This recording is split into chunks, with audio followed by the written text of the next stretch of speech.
Welcome to Lost Relation Chronicles. I've been thinking about what you said. I began, my voice steadier than I felt regarding the open marriage proposal. Kathy's knife stilled, her knuckles white against the handle as she processed my words. And I'm willing to try, I added, the words tasting like ash in my mouth. But I have some conditions of my own. The fulfillment center hummed around me, a constant backdrop to my racing thoughts. 18 years together, 15 of them married. A lifetime. Really? Yet here I stood on the precipice of change, my hands busy with inventory while my mind wandered far beyond these walls. Ben and I had built a good life. Our son Alex, now 12, filled our home with the clatter of video games and the occasional burst of preteen drama, his laughter echoing through the rooms. We had our routines, Ben heading off to the ad agency, where he worked as a creative director, and me overseeing operations at the e-commerce fulfillment center. It was comfortable, safe, and therein lay the problem. As I moved through my day, checking shipments and managing staff, an idea took root. It had been growing for months, really, but today it blossomed into something I couldn't ignore. An open marriage.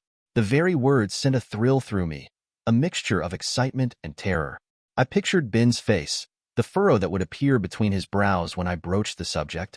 He'd argue against it, of course. Ben, ever the pragmatist, would see the risks, the potential for hurt. The thought of challenging the status quo filled me with both dread and a strange sense of freedom. What would it mean for us? Would it tear apart the life we had built? Or could it somehow bring us closer together? I needed to find out. But I also knew him well enough to know he'd listen. He always did. My heart racing as I prepared for whatever came next. The words hung in the air between us, heavy with unspoken implications. I watched emotions flicker across Ben's face. Confusion, hurt, disbelief. He opened his mouth to speak, then closed it again, struggling to process what I had just said. When he finally found his voice, it was low and controlled. Where is this coming from? And so it began.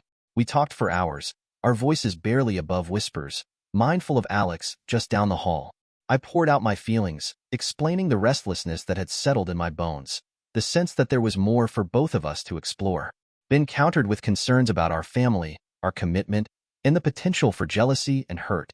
I love you, I insisted, reaching for his hand, my heart racing with each word. That hasn't changed, but I feel like we could have more, experience more, without losing what we have. As the conversation unfolded, I sensed the weight of our history, our shared moments pressing down on us. It was a delicate balance, navigating the familiar while stepping into uncharted territory. Ben withdrew his hand, running it through his hair instead. And Alex, have you thought about how this could affect him? Of course, I had. The last thing I wanted was to hurt our son. We'd be discreet, I assured him, trying to quell the doubts creeping into his expression. We can set boundaries. As the night wore on, I laid out the rules I had been formulating in my mind. No dating friends or family, no bringing partners home, no discussing our dating activities with each other. With each suggestion, I watched Ben's resolve waver, his brows knitting together in thought. Finally, exhaustion overtook us both. Ben sighed. I need time to think about this, to process it. I nodded, relief and anticipation warring within me. It wasn't a yes, but it wasn't a no either. As we prepared for bed, moving around each other in familiar patterns that suddenly felt foreign, my mind drifted to the possibilities that lay ahead. Would this new path bring us closer together, or would it unravel the fabric of our lives? The uncertainty tinged with excitement left me restless, but I was willing to embrace the journey.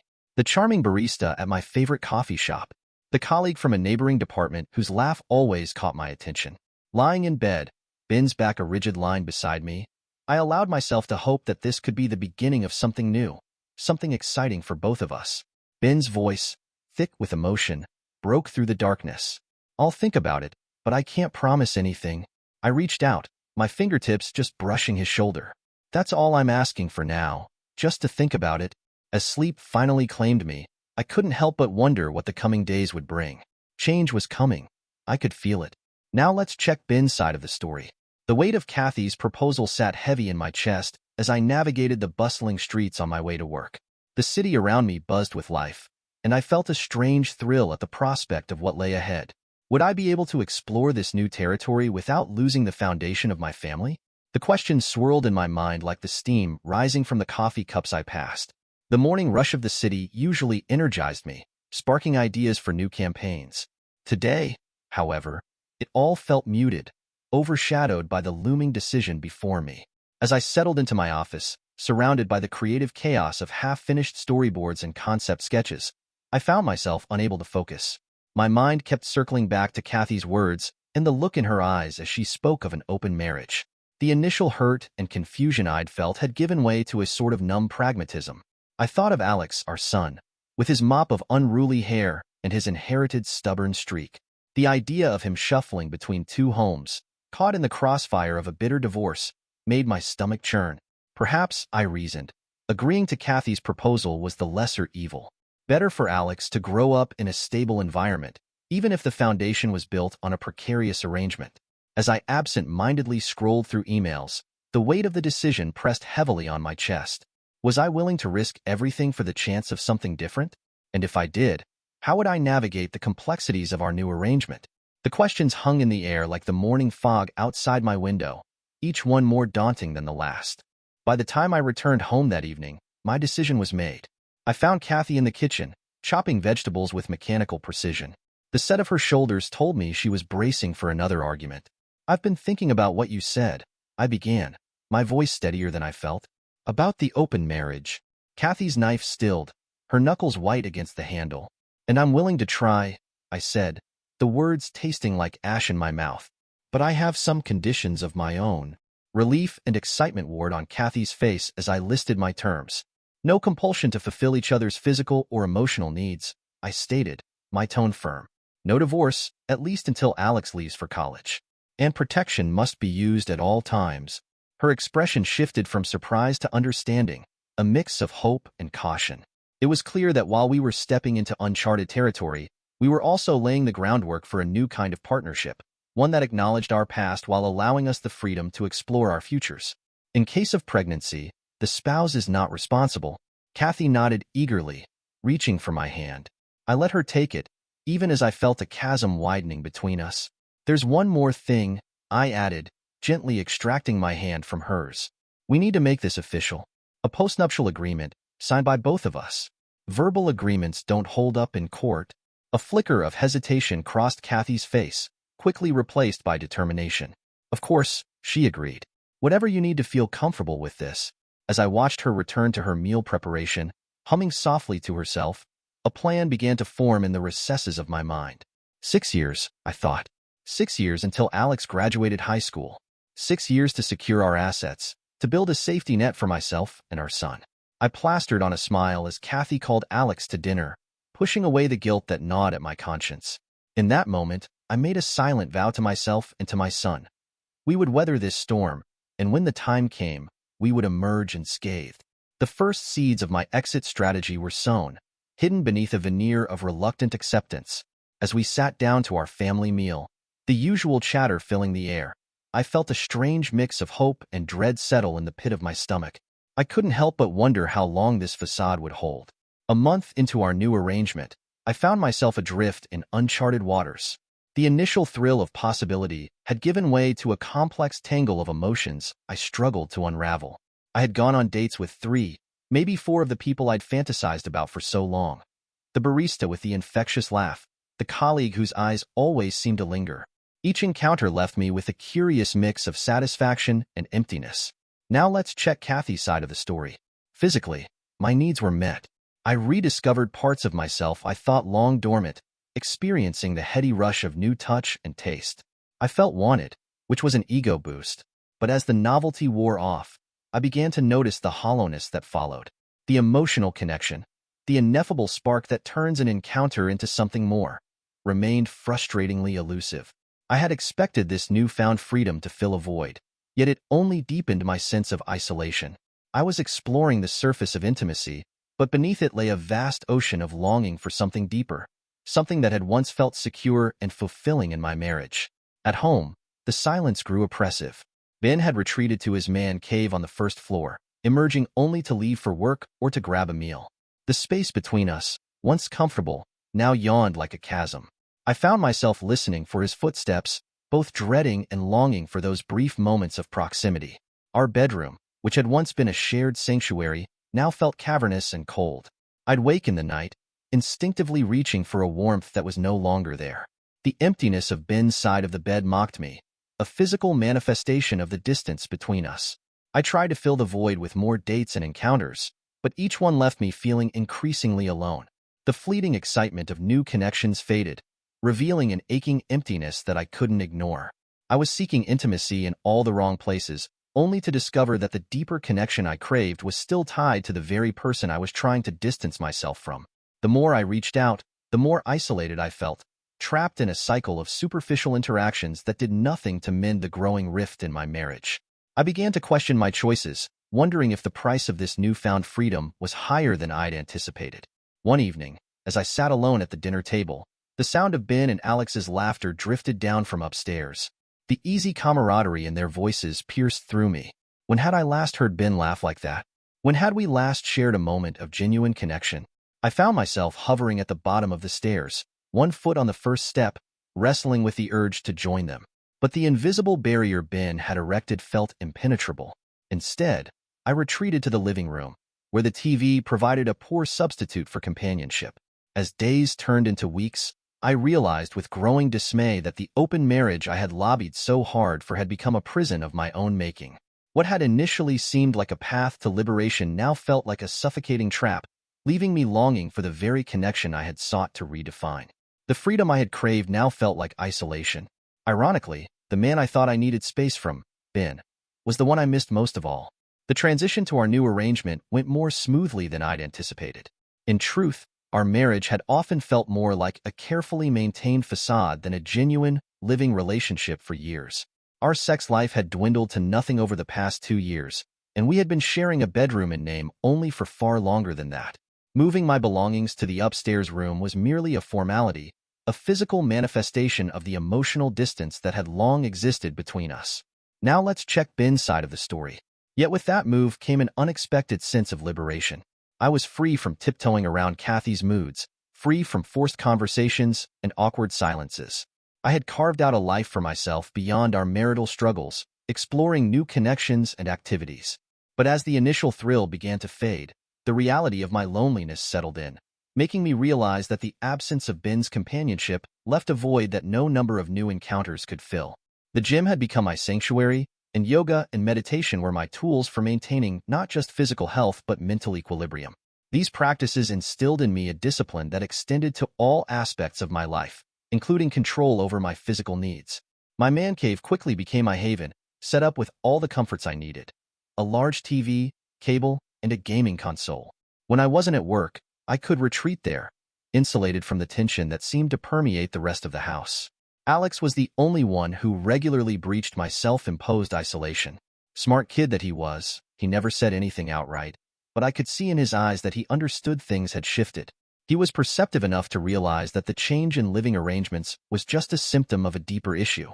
His attempts to draw me out, whether through a shared gaming session or a casual conversation about school, were gentle nudges, reminders of the bond we still shared amid the turmoil. Yet, I found myself torn between the desire to connect with him and the weight of my own struggles, feeling unworthy of his affection and understanding. But Alex and I had always been close. He looked up to me, loved our shared interests in both outdoor activities and console gaming. Our bond, if anything, seemed to strengthen in the face of the family's new dynamic. It was a bright spot in an otherwise complicated situation. One day, as I was grabbing a quick lunch in the kitchen, Kathy cornered me. "Have you hooked up with anyone?" she asked, her tone a mixture of curiosity and something I couldn't quite identify. Accusation? Jealousy? I met her gaze steadily. "I'm not interested in dating," I told her plainly. "I agreed to this arrangement because of you. It was never something I wanted for myself." Her silence stretched for several long moments, thick with unspoken words. Then she replied, "You must be seeing someone from work," her voice tight.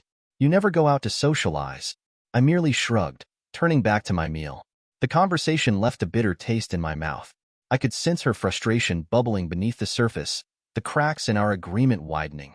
It was frustrating to be accused of something I had no intention of doing, especially when my focus was on navigating this tumultuous phase of our lives. Kathy's suspicions only deepened my resolve to maintain boundaries, but they also added an element of unease to our already fragile arrangement. Each moment felt like a test, a dance around the real issues that lingered unaddressed. "Think whatever you want," I replied, my tone neutral. As I headed back upstairs, I could feel her eyes on me. But I kept walking. She had made her choice, and I had made mine. The path forward for both of us remained unclear. Now let's check Kathy's side of the story. The house feels emptier with each passing day. It's not just Ben's warmth I miss now. It's Alex's presence too. My son, my little boy, seems to have slipped away from me, gravitating towards his father like a satellite locked in orbit. At home, Alex's laughter echoes from upstairs, where he and Ben share their private world of video games and inside jokes. When they go out, it's always just the two of them, their backs to me as they walk out the door. I find myself standing at the threshold of their camaraderie, longing to be included yet unsure how to bridge the gap that has formed. Each shared moment between them feels like a reminder of my own isolation, a physical manifestation of the rift that has grown between us. I worry that Alex will forget about me, that he'll see Ben as the sole anchor in his life, while I fade into the background. With each passing day, I struggle to reclaim my place in this family dynamic. I want to share in their laughter, to be part of their world again, but every attempt feels like it's met with resistance. I remind myself that change takes time, but the loneliness settles around me like a heavy blanket, smothering the warmth that used to fill our home. I find myself lingering in Alex's room when he's not around, touching his belongings, trying to reconnect with the little boy who once clung to my leg and begged for bedtime stories. The final blow came at Christmas. Typically, we'd all go away together, functioning as a family despite our fractures. This year, though, Ben and Alex went to the Caribbean without me. They called it a boys' trip, even inviting my divorced brother, Jake.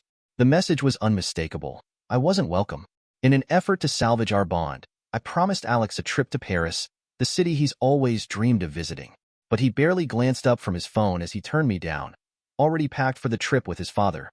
As the door closed behind them, the silence in the house felt like a physical weight pressing in on me. Christmas and New Year's passed in a blur of loneliness, and I found myself staring at old family photos, wondering how we had ended up in this place. The woman in those pictures, smiling and content, felt like a stranger to me now. My attempts at dating have soured. The thrill of new encounters has faded, leaving behind a string of men who seek nothing more than physical gratification. Even that feels empty now, a poor substitute for the connection I long for. Despite keeping up my appearance, I faced a harsh reality about the dating scene at my age. Younger men see me as a potential source of financial support, with some even brazenly asking for money. The rest seem to view me as nothing more than a fleeting distraction. Regret has become my constant companion. I should have concentrated on rejuvenating our marriage and rekindling the spark that once burned so brightly between Ben and me. Instead, I opened a Pandora's box, and now I find myself unsure how to close it. As I gaze into the future, all I see is a series of lonely holidays spent among other bitter, single women who have made similar missteps. The open marriage I envisioned as a source of excitement and fulfillment has instead left me feeling more isolated than ever. Now let's check Ben's side of the story. Kathy's attempts to roll back the clock haven't gone unnoticed.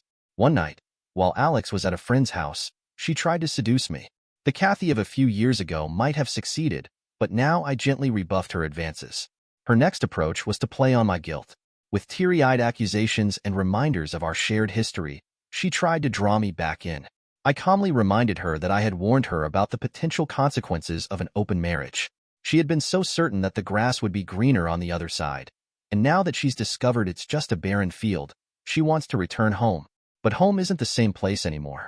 I'm keeping my side of the bargain, I told her firmly. You need to keep yours. One day, Alex, perceptive as ever, cornered me. Why don't you knock some sense into Mom's head? He asked, worry etched on his young face. I smiled and ruffled his hair, responding softly, she's beyond that, buddy. What's happening now? He asked, concern evident in his voice. It's for financial reasons, I replied, trying to keep my tone steady. You'll understand why I did things this way in a few years. What I couldn't share with him was the meticulous plan I had been executing behind the scenes. Slowly and carefully, I had been moving assets overseas to places Kathy would never suspect and couldn't touch, even if she did. I was also setting things up for Alex, ensuring he would have a solid financial foundation when he went to college and beyond. My plan for the house was to transfer ownership to Alex, guaranteeing that when the time came, Kathy would find herself with nothing, no alimony, no claim on my assets. I was already laying the groundwork, preparing to scale down my work and drop my income below Kathy's level. The divorce papers would be ready to serve the day Alex leaves for college. My timeline was clear. retire in 5 years, and transition to occasional consultancy work. On paper, my income will appear meager. In reality, I'll have secured a comfortable future for both myself and Alex. Occasionally, I pause to reflect on the morality of what I'm doing. But then I recall the look in Kathy's eyes when she first suggested opening our marriage, the way she dismissed my concerns as trivial. I think about Alex caught in the middle of this mess.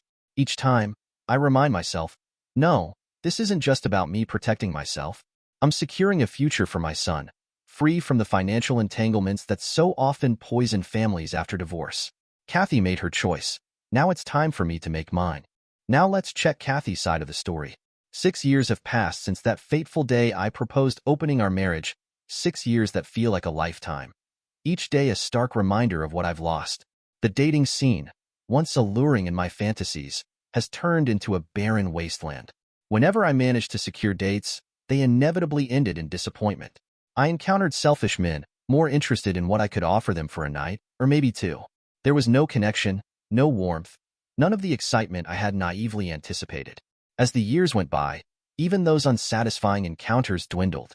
More often than not, I found myself alone, the silence of the house a constant reminder of my mistakes. The good life I had with Ben, the life I had taken for granted, slipped through my fingers like sand. I kept telling myself that things would improve, that Ben and I could reset our relationship once Alex left for college. It became a mantra, a thin thread of hope I clung to as our son's high school graduation approached. I planned conversations in my head, rehearsed apologies, and imagined tearful reconciliations. But Ben, it seemed, had plans of his own. The day after we dropped Alex off at his dorm, he served me with divorce papers. The shock hit me like a physical blow. How could I not have seen this coming? All those years of distance, of living separate lives under one roof, had led to this moment, and I had been too blind to recognize it. As the divorce proceedings unfolded, another harsh reality set in. Our assets and the life we had built together were vanishing. Ben had planned meticulously, transferring everything to places beyond my reach. The house, our savings, everything was gone. I found myself facing a future I had never imagined, single and starting over from scratch in middle age. The irony of it all is bitter on my tongue. I had wanted freedom, excitement, a chance to explore. Instead, I had engineered my own downfall. Ben didn't ask for alimony, a small mercy in the grand scheme of things. But as I sit in my small, rented apartment, surrounded by the meager possessions I managed to keep, that mercy feels hollow.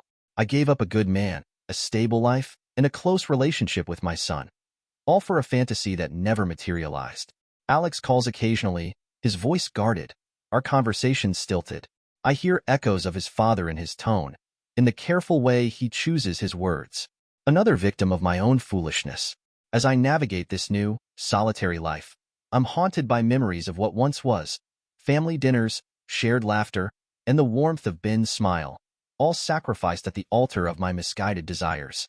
The open marriage I once championed, the freedom I thought I wanted, has turned into a prison of my own making. Now, facing the consequences of my choices, I'm left with nothing but regret and the painful realization that I have no one to blame but myself. The warm Caribbean breeze tousles my hair as I lean against the railing of the cruise ship. Beside me, Jake, once my brother-in-law, now simply a good friend, raises his glass in a silent toast.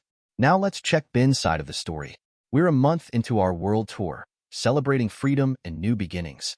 The divorce is finalized, and the last ties to my old life have been neatly severed. Everything unfolded just as I had hoped, and that thought still brings a smile to my face. Years of careful planning, quietly securing assets and preparing for this moment, have finally paid off. Only Alex knows the full extent of my actions and where I've stashed the fruits of my labor. He's the sole guardian of that knowledge, entrusted to access it all if anything were to happen to me. It's a heavy burden for a young man, but he's shown remarkable wisdom beyond his years.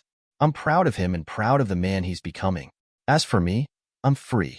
The open marriage that Kathy pushed for turned out to be a blessing in disguise, though I doubt many men would find themselves in my fortunate position. It provided the time and space I needed to prepare, ensuring that when the end came, it would be on my terms. Now, with the world laid out before me and no ties holding me back, I find myself looking forward to whatever comes next. This is a new chapter, one I never expected to write. As I watch the sun set over the endless horizon, a sense of anticipation washes over me. For the first time in years, the future looks incredibly bright. Dear listeners, please share your thoughts in the comments section below and don't forget to like, share, and subscribe.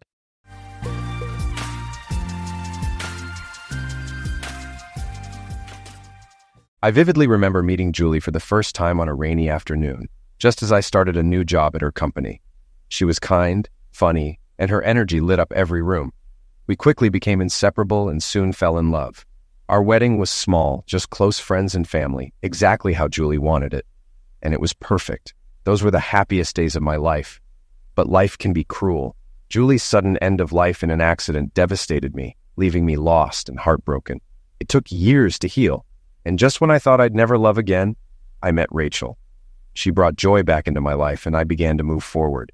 Still, moving on was anything but easy. Now, preparing for my second marriage, I can't help but reflect on how simple my wedding to Julie was. This time, Rachel wanted a big, extravagant event. The details, like color-matching napkins and flower arrangements, were endless and exhausting, though I had little say.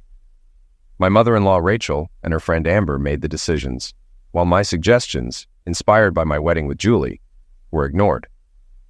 I once told Rachel, yes, I love Julie deeply, and losing her was unbearable. But that doesn't mean I should forget her or pretend she never existed. Rachel knew my past, and Julie would always be a part of me. Despite the chaos of wedding planning, everything seemed settled, except for minor details, like the color of the umbrella in case of rain, or the car to take us from the church. At this point, the only things left unresolved seemed to be out of our control. I stayed silent about it, though. Everyone seemed happy with the wedding preparations, but I felt the need to reconnect with Rachel, who had grown distant. I figured it was the stress of the upcoming wedding. Rachel had always known about my past with Julie, and had helped me through my darkest times. She pulled me out of depression and back into life. She was even patient when I accidentally called her Julie during physical moments, though that happened less over time. I grew to love Rachel deeply, maybe as much as I had loved Julie. However, Rachel was sensitive when I suggested she dress like Julie, and she didn't want me to remove Julie's pictures from my home after she moved in. We also clashed over keeping some of Julie's things versus Rachel's desire to redecorate. It was tough, but we worked through it and grew closer, eventually leading to my proposal. Rachel said yes, but after a long, unsettling pause. I had thought she would be excited given how much she had pursued me. When she finally spoke, she said, yes, Alex, I want to marry you, but what? I asked, accidentally calling her Julie again. She looked pained, and I quickly corrected myself, but the damage was done. Alex, I know you've been through a lot, but I think you still love more than one woman, she said tearfully. I reassured her, promising that I loved only her. She cried, then accepted my proposal fully, but a shadow seemed to linger over us after that. It was hard to tell if it was because of the wedding stress or something deeper. To reconnect with Rachel, I planned a surprise wellness weekend. Her mood had been sour during the preparations, and I hoped the trip would help. I vowed not to mention Julie or any wedding details. When I told Rachel about the weekend, she smiled and kissed me, something that had become rare. A romantic weekend? Oh, Alex, that's so sweet. Thank you, she said. Rachel seemed pleased, and I realized how tense I had been, fearing rejection. Luckily, the surprise hit the mark. Oh, perfect. Just what we needed to fix things between us. Yeah, the hotel's great. It has an amazing spa. Julie really loved the seafood restaurant here. You'll see, it'll be fantastic. Damn. I mentioned Julie again. I cursed myself, but Rachel just gave me a strange look. We arrived early, and despite the bad weather, everything was perfect. The hotel, the spa, and our room. I felt optimistic that this would help us reconnect. This room is beautiful, Alex, Rachel said, looking around. Yeah, once the weather clears, you can see the lake. It's really romantic, Alex replied. Oh, how do you know? Rachel asked, her tone curious. I've stayed in this room before, Alex admitted. Oh, you have? She responded, a bit surprised. Yeah, with Julie, Alex added, but stopped himself from saying more. Oh, Rachel looked a bit stunned by the revelation. You asked for this room, Alex reminded her, trying to ease the tension. Yeah, I like it, Rachel replied, though her voice had lost some enthusiasm. I see, Alex said, noticing her irritation. It frustrated him. Why did he have to deny his past with Julie? Rachel knew he loved her. Was it such a big deal to stay in the same room he had shared with his late wife? Shortly after they arrived, a snowstorm hit. and the front desk informed them they'd be stuck at the hotel for a few days. Alex didn't mind. It felt romantic, and he planned to enjoy time alone with Rachel, but she seemed less excited. "I just hope I can get back to work on time," Rachel said abruptly, which annoyed Alex. "Let's grab a bite to eat. The restaurant here is great," Alex suggested, trying to change the subject.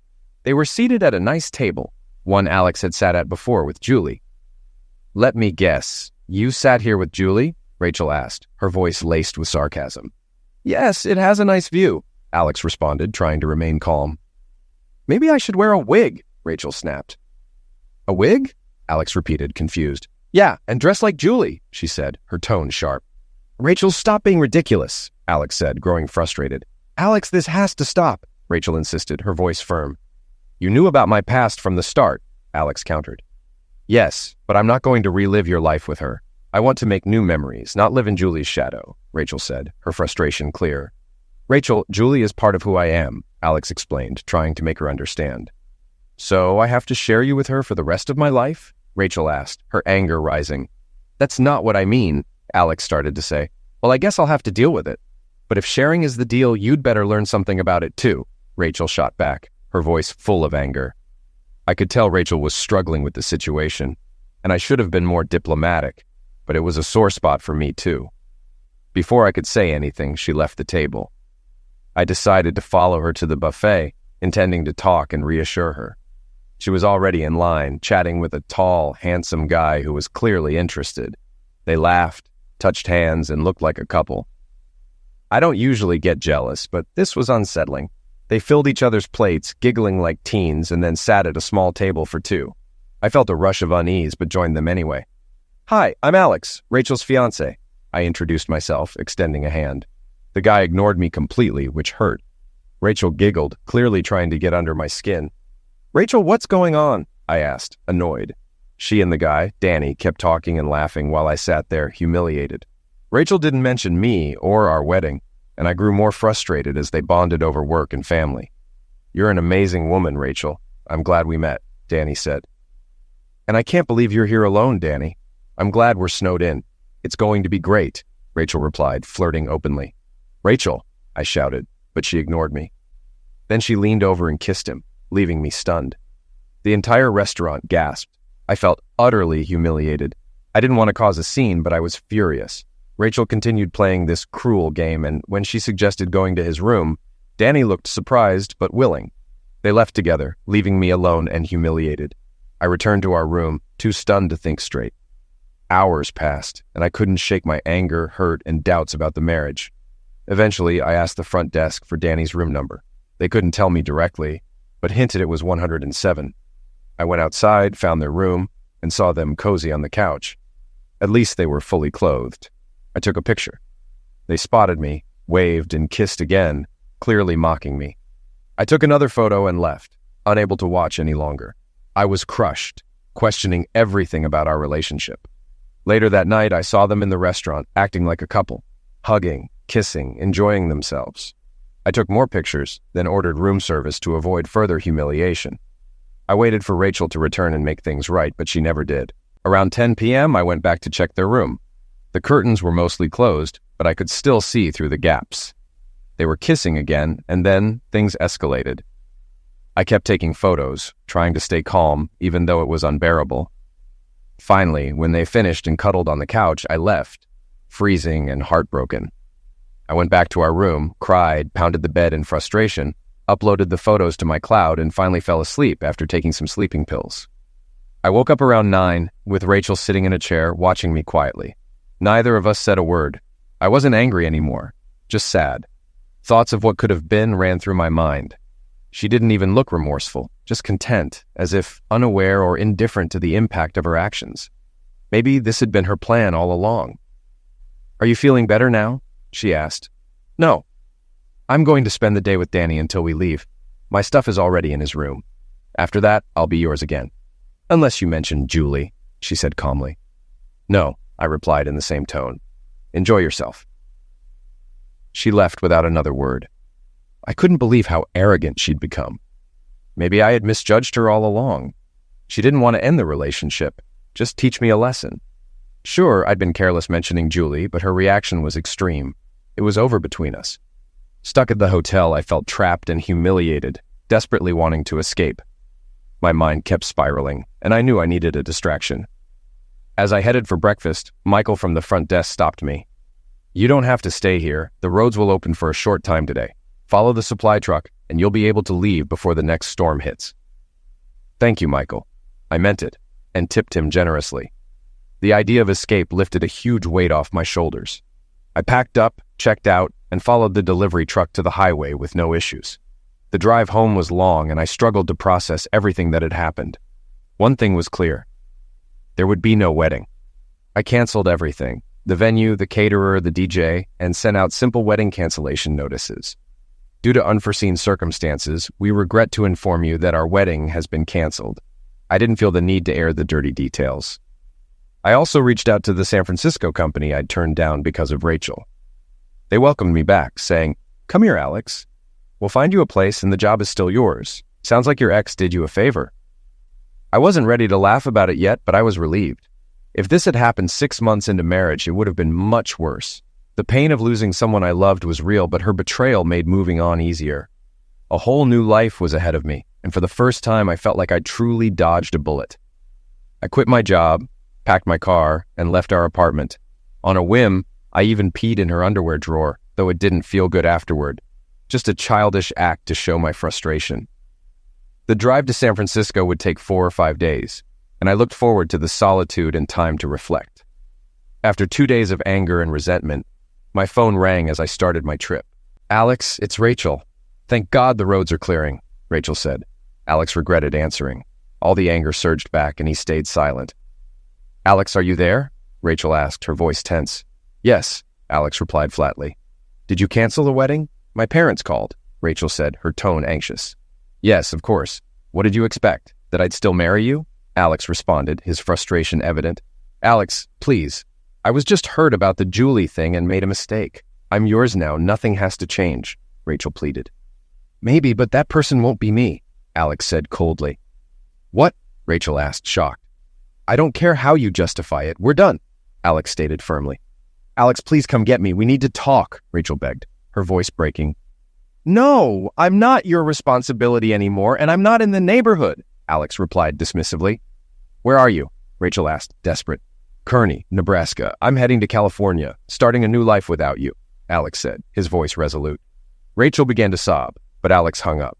When the phone rang again, he blocked her number. He resumed his journey, though the anger still lingered. An hour later, the phone rang again. "Alex speaking?" Alex answered, sounding tired. "Hey, Alex, it's Carl, Rachel's father. Did you cancel the wedding?" Carl asked, his tone concerned. "Yeah, or, more accurately, Rachel did with her behavior," Alex replied. "What happened?" Carl asked. "She flirted with a guy right in front of me, kissed him, went to his room, and spent the weekend with him. The whole hotel knew," Alex explained, his voice tinged with bitterness. Carl was silent for a moment. "I'm sorry, Alex, you're right. She's not ready for marriage. I apologize on her behalf," Carl said regretfully. "No hard feelings, Carl. I always liked you and Sue," Alex replied, softening his tone. "What will you do now?" Carl asked. "I'm heading to San Francisco to start fresh," Alex said. "Good luck, Alex.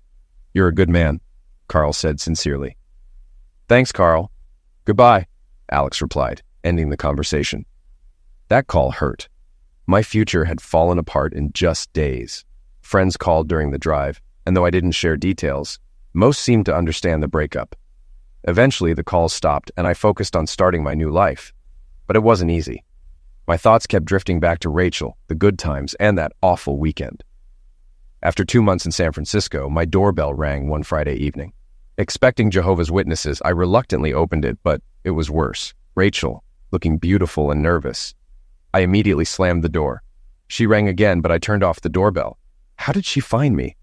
I knew I couldn't avoid her forever, so I reopened the door, but she was gone. Good. The next morning, the doorbell rang again. Still groggy, I opened it, and there she was. I let her in without a word, resigned to the inevitable conversation. We sat in silence, sipping coffee. She had clearly made an effort to look exactly how I liked, but my feelings for her were gone. This realization made me calm. "Alex," she whispered, struggling to speak. I'm sorry. I stayed quiet, letting her talk. I've been awful, and I'm sorry it took so long to find you. You can mention Julie whenever. It's something I'll just have to live with. I was insecure and thought you didn't really love me, that I was just a substitute. You kept pictures of her everywhere. You called me Julie sometimes, and she was always in your mind during wedding planning. Taking me to that spa where you'd been with her, it was too much. I snapped, and I'm sorry. I nodded, understanding. I should have been more sensitive, but that doesn't justify humiliating me and cheating on me. I know, she said, tearing up. I've regretted it every day. We sat in silence, unsure of what to do next. How did you find me? I asked. All our friends know your address, but none wanted to tell me. I tricked someone by borrowing their phone, she admitted. I was glad my friends had my back. I gave up our apartment and my job. I rented a place nearby and am looking for work. I was surprised by what Rachel said, but it didn't change anything for me. Her news didn't make me happy. It just meant she'd be around, making things harder. Still, I felt strong enough to resist her. Alex, I know I hurt you at the hotel. I did it on purpose and humiliated you in public. I pushed you away and you had no choice but to leave. At first, I didn't understand why I did it. I loved you then, and I still do. I didn't care about Danny. He was attractive, but I didn't even like him. I tried to convince myself it was about teaching you a lesson, but deep down, I knew I just wanted to hurt you. So, what was the real reason? Alex asked, his voice calm but probing. My dad thinks I was just jealous, Rachel admitted softly. Jealous of a dead woman? Alex asked, incredulous. You always talked about Julie like she was perfect, the most beautiful, flawless woman. I felt like I couldn't compete with her. I was so intimidated by her memory that I didn't even want to accept your proposal, even though it was my dream, Rachel confessed, her voice cracking. Rachel, I'm sorry for making you feel that way, Alex said, guilt creeping into his voice. Julie wasn't perfect, and we had our arguments, but I didn't think it was right to mention those after she died. I shouldn't have put her on a pedestal in front of you. Oh, Alex, Rachel sobbed and lunged toward him, seeking comfort. Wait, Alex stopped her gently. I said you could compete with her in the past, but now my view of you is tainted. Alex, she whispered through her tears. Give me a chance to prove you wrong. I'll be patient. I'll stay by your side until you trust me again. You can still talk about Julie, and I'll learn to live with it. I don't know. It's not that simple, Alex replied, shaking his head. I'll do whatever it takes, no matter how long, Rachel pleaded, her determination growing. Quite the speech, Rachel. I believe you, Alex said calmly, though his neutral tone confused her. How do you feel about me? She asked, almost in a whisper. I still love you. I haven't been with anyone since that night. I think I've mostly forgotten you, though. I'm not mad anymore, Alex admitted. But I also don't love you anymore. Rachel flinched at his words, but quickly regained her composure.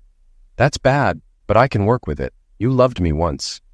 Maybe you'll fall in love with me again. Rachel, I don't know if I can ever trust you again. Your reaction was completely out of proportion. What's next if I forget to take out the trash? Hire a hitman? Trust isn't even a goal for me right now. I swear I'll never be that stupid again. If we get back together, I'll sign a contract. If you leave me, I get nothing. No money, no kids, nothing. Kids? I laughed, surprised. Yes, if we ever get back together. Here's the contract, she said, handing me a document. I was shocked to see how harsh it was. If we broke up, she'd get nothing, not even visitation rights. I doubted it was even legal. Did Carl help you write this? Alex asked, raising an eyebrow. Yeah, is it that obvious? Rachel admitted, a bit embarrassed. Well, I don't want to be with you because of a contract. And the real issue remains. I don't love you anymore. I don't trust you. I'm not even sure I like you, Alex replied, his tone firm. That last comment seemed to sting. I don't even like myself, Rachel admitted softly. I get that. You hurt me deeply for no reason, Alex said, shaking his head. Alex, how about this? Show me around San Francisco. We can just be friends and you can see how things go, Rachel suggested, trying to find a middle ground. Alex paused, considering her offer. He wondered if avoiding Rachel would feel like running away, and that would seem weak. The truth was, he still liked her, even if he didn't trust her, and he didn't want to hide. Plus, he had no friends in San Francisco, so her company might be welcome. Spending time with her would prove to him that he was over her. "I don't know the city that well either, but I can show you what I know," Alex replied finally. "Thanks, Alex," Rachel said, smiling as she headed to the kitchen to make breakfast, humming confidently. Alex didn't mind her being around, but he knew there was no chance of them getting back together, contract or no contract. Over the next few weeks, Rachel eagerly sought time with Alex, often wearing revealing outfits and finding excuses to touch him. Once, while wearing a loose t-shirt, she kept leaning forward, practically offering a view of her cleavage, but Alex wasn't interested. He looked everywhere but at her chest, smiling inwardly as she tried harder to catch his attention. Eventually, he left the room to stop himself from laughing. Another time, she wore hot pants so short they resembled a bikini bottom, pairing them with stiletto heels. She spent the day bending over in front of him, pretending to look for something. "Rachel, are you looking for something? Can I help?" Alex asked, raising an eyebrow. "No, I'm fine. Just thought I lost an earring," she replied, clearly frustrated. When they went shopping together, Rachel found every excuse to press her body against Alex, but he pretended not to notice, enjoying the irony of her frustration. She was clearly hot for him, but he kept rejecting her advances, probably hurting her ego. Alex felt a little sorry for her, but he wasn't going to sleep with her just to make her feel better. She was trying to win him back in cheap ways, and it wasn't working. Weeks later, they sat in Alex's living room, and Rachel's advances had slowed down. Suddenly, she asked bluntly, "Alex, when are you going to entertain me again?" "What?" Alex asked, caught off guard by her directness, though he knew exactly what she meant. "You know you can have me, right? Just for fun, no strings attached." "I'm on the pill, clean and free," Rachel said, her voice suggestive. I didn't know how to let her down gently. She was beautiful, but she was still Rachel, the same Rachel who had told me, "It's already decided. Try to have a good time." While I was lost in thought, she pulled off her sweater, revealing a t-shirt underneath with big text saying, "Alex's girlfriend." She turned around to show the same words on the back. "Nice, huh?" she said, smiling. "Yes," I replied, still shocked. "I bought 20 of these. I plan to wear them everywhere. I know it's not true yet, but I want to show my commitment. However, I need your approval to wear them in public." Her eyes sparkled with hope, waiting for me to agree. I shook my head. "That's impossible. Let's just be friends, okay?" Her face fell, and her eyes watered, but she stayed strong. "Okay, Alex, I'm sorry. I didn't mean to push. I'm surprised I can even spend time with you again, but that's all I'm willing to do." "I understand," she said, looking utterly disappointed. "Alex, I have time. I have no other plans. I'll keep working to get you back. I'll be patient. You can even glorify Julie if you want. I'll learn to live with it." I sighed, unsure how to respond. I didn't want to hurt Rachel or seek revenge, but I also didn't want her holding on to false hope. Still, she kept hanging around, clearly wanting more, though she didn't push too hard. Her hopes were high, but I remained determined not to start a real relationship with her. I told her as much, but it didn't stop her efforts. One night I got home late and was frustrated the light was out again. Stumbling in the dark, I accidentally kicked something soft. I used my phone's flashlight and saw a small woman curled up on the floor. Confused, I carried her inside. She was dirty but seemed healthy, so I put her in the guest room, covered her with blankets, and went to bed. I woke up unexpectedly in the middle of the night, not because of my alarm, but because of something pleasant. I should have told her to stop, but all I managed was a weak, yeah. We had sex, and before I knew it, she disappeared back into the guest room. It was over as quickly as it started, leaving me wondering if it had even happened. The next morning, I heard her humming in the shower. She was thin but had a pretty face and seemed relaxed while eating breakfast. We didn't talk about the night before. After eating, she got dressed, said, "You're a nice guy," and left without a trace. I was stunned. I had just slept with a woman whose name I didn't even know. Then when I found a needle in the trash, a chill ran down my spine. Panic set in as I realized we hadn't used protection. I immediately went to the doctor, who told me I didn't have any detectable STDs but needed to wait for some results. I swore I'd think before acting next time. Meanwhile, Rachel continued pushing for more, but I couldn't see myself being with her again. I still found her attractive, but the love I once felt was gone.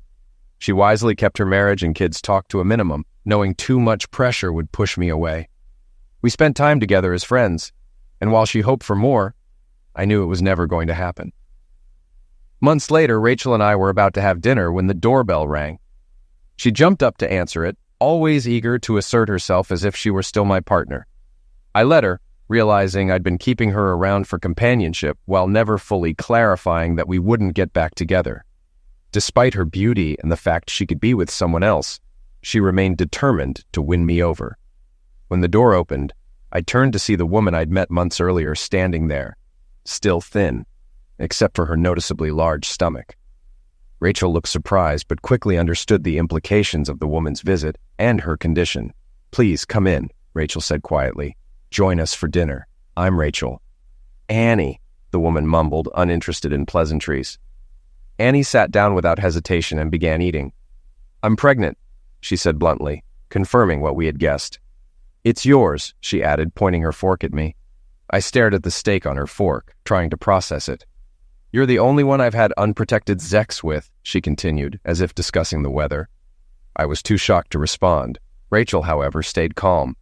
"Really? The only one?" I muttered, still in disbelief. "That's hard to believe." "Nevertheless, it's true," Annie replied, unfazed. "Don't worry. I want to work things out. I like you, and I don't want trouble. Funny thing is, I don't even know your name." "I'm Alex," I said weakly. "Nice to meet you. It was fun having sex with you," she grinned. Rachel even chuckled a bit. "Alex, you slept with her without knowing her name?" Rachel asked, surprisingly calm.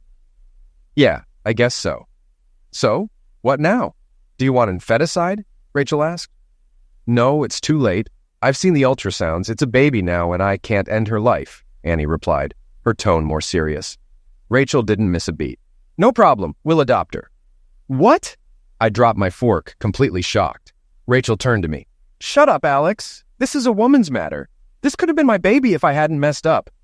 I tried to speak, but Rachel was already making decisions. Annie nodded, agreeing with Rachel's plan. "You can't raise a child while using pills," Rachel said firmly. Annie hesitated, then admitted, "You're right. I've been on hard substances for a while, and I'm not sure I can stop, even for my baby. My life is a mess." The mood turned somber. Rachel remained composed. "Keeping you off pills is Alex's job. You'll live here, stay clean, and I'll adopt the baby. After that, you're free." Annie thought for a moment, then agreed. "Okay, deal." Rachel extended her hand, and Annie shook it. Just like that, my fate was sealed. I got up and cleared the dishes while the two women made plans for my life. Annie was set to stay in the guest room, and Rachel began staying over more frequently. Though Rachel hinted we'd be a couple again, I stayed quiet, grateful for her help, but uneasy with how things were unfolding. The next morning, we moved Annie's things from her old place to my apartment. Her previous place was so bad I wouldn't have parked my car there.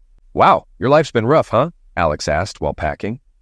"Yeah, and it's about to get worse," she replied with a smirk. "Hey, I'm not that bad," Alex joked, trying to lighten the mood. "Ever heard of cold turkey?" she asked, her tone turning serious. "Not the food, right?" Alex quipped. "Nope, get your guest room ready. There'll be vomit and it'll be hell," she said bluntly. "Well, hopefully my daughter will appreciate it someday," she added with an ironic smile. "Our daughter," Alex corrected, surprising even himself with the words. "Really?" she asked, tears filling her eyes. "Our daughter," Alex repeated firmly. "You're not alone." "Oh, Alex, thank you." She hugged him tightly, though Alex noticed her glancing warily at Rachel. Later she asked, "Do you have vacation left?" "I can take 2 weeks unpaid," Alex responded. "The first 3 days will be the worst," she warned. "What should I expect?" Alex asked, preparing himself. "All the good stuff," she said sarcastically.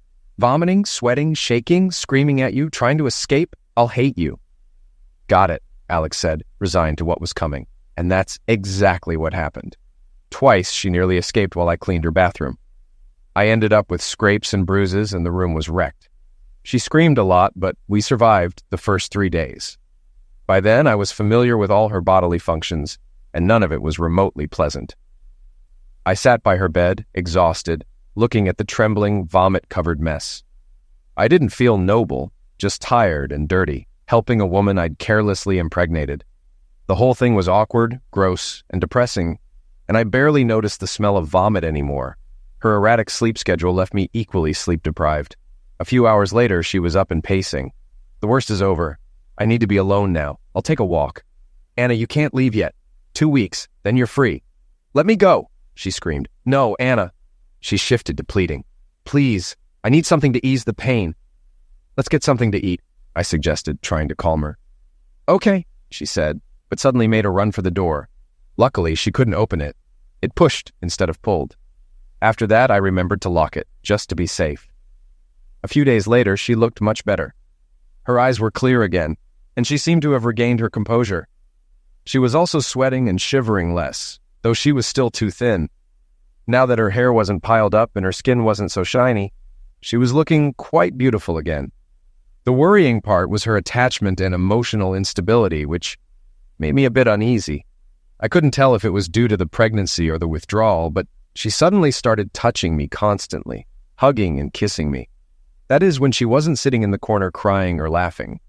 I couldn't fully avoid her emotional swings. When she was sad, it hurt me. When she was goofy, I usually joined in.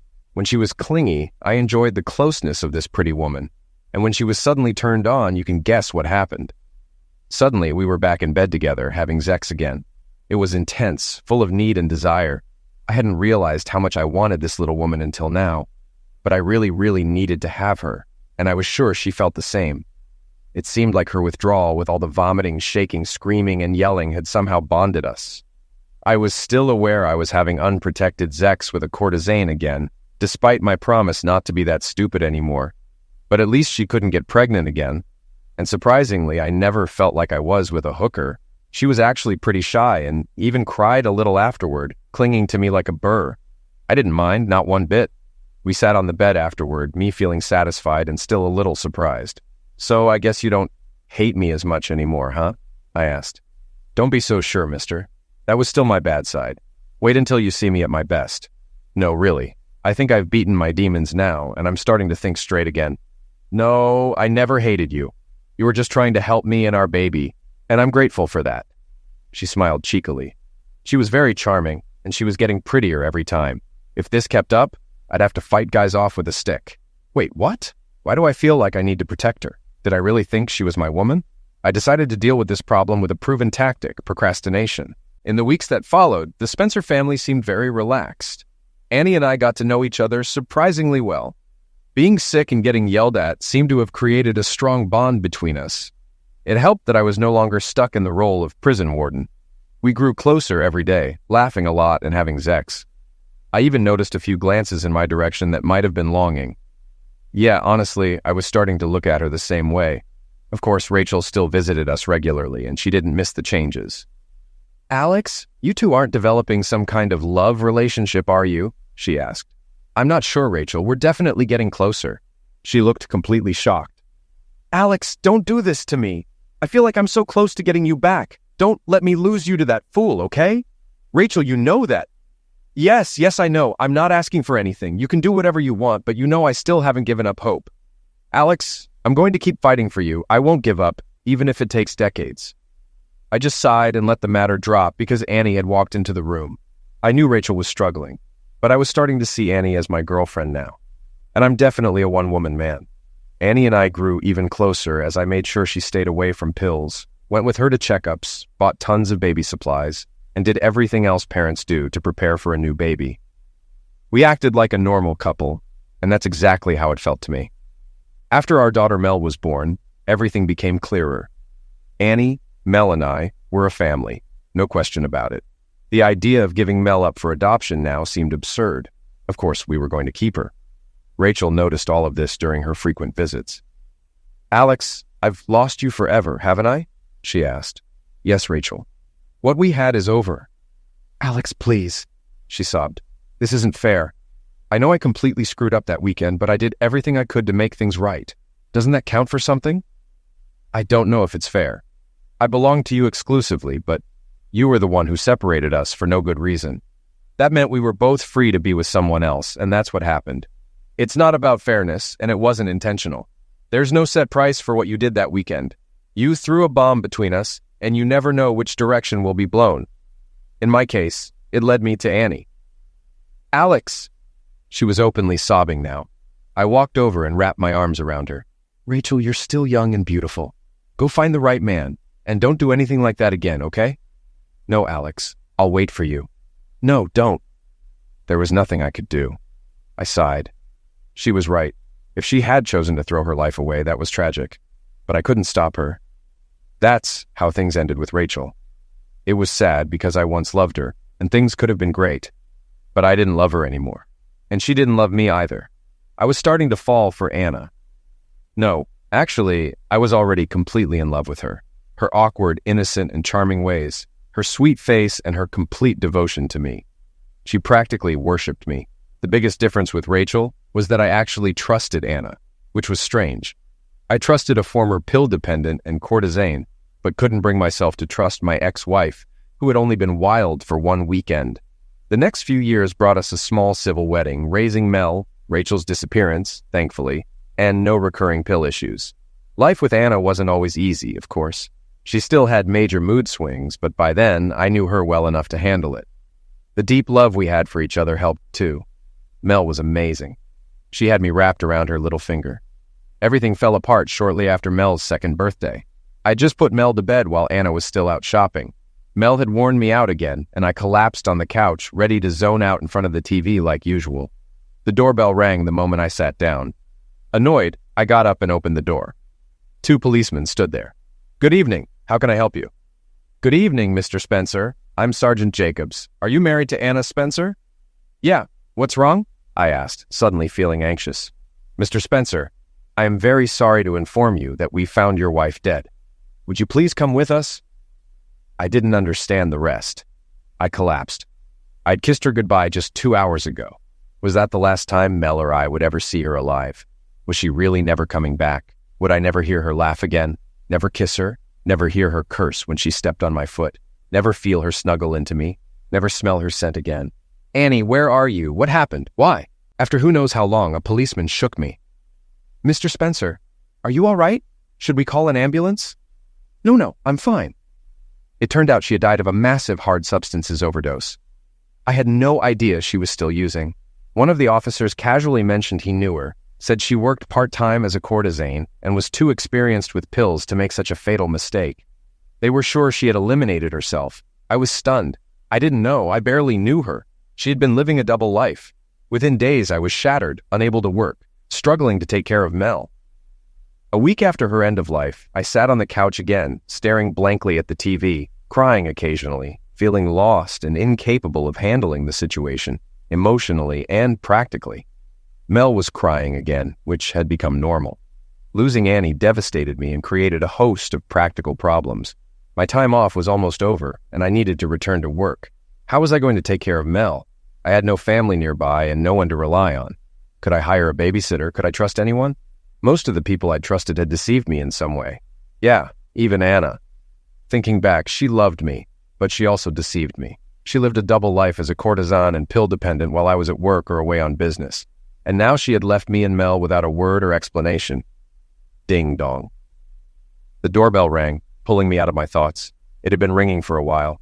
Mel was still crying. I felt completely overwhelmed. By Anna's end of life, by Mel's constant crying, by the weight of everything. I had tried to feed her and failed again, and I couldn't rock her to sleep. I felt helpless. Ding dong. The door or Mel? I had no idea what to do with Mel, but the door gave me a clear task. I could walk over, open it, and see who was there. So I did, and instantly regretted it. "No, please, no more complications. My life's hard enough as it is," I muttered. It was Rachel.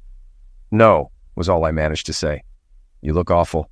"I'm so sorry, Alex. It must have been terrible," she said softly, stepping in and hugging me. Strangely, I felt nothing. After 2 years apart, this was the woman I almost married. Yet I felt nothing. Shouldn't I feel something? Anger, sadness, anything? But there was only awkward indifference. Or maybe I was just too exhausted. She didn't seem to notice. Finally, she let go and carried the large bag she had with her into Mel's room. "Hey," I weakly protested, but followed her into the room, too exhausted to resist. She picked up Mel from the bed, gently rocked her, and hummed a quiet tune. Amazingly, Mel started calming down. After a while, she seemed completely content, which astonished me. Rachel carefully laid her back in bed, covered her up, and then walked straight into the kitchen as if she lived here, unloading her bags and preparing food for Mel. "How did you—" I started. "I've read all about it." "What? When?" "When I heard about Anna's end of life. I knew right away that you'd be in trouble, Alex," she said matter-of-factly. though I noticed her stealing quick glances in my direction, betraying her calm exterior. Do you still live in the neighborhood? Of course. I never moved. And no, I'm not dating anyone. Yes, I've been watching you. No, I haven't had a man since that weekend when I ruined my life. She turned to face me, tears welling up in her eyes. Yes, I still love you, she whispered, and then quickly left the room. I followed her to Mel's room and watched as she rocked and fed her. Damn, why wasn't Mel crying? Usually when I tried, the entire neighborhood needed earplugs.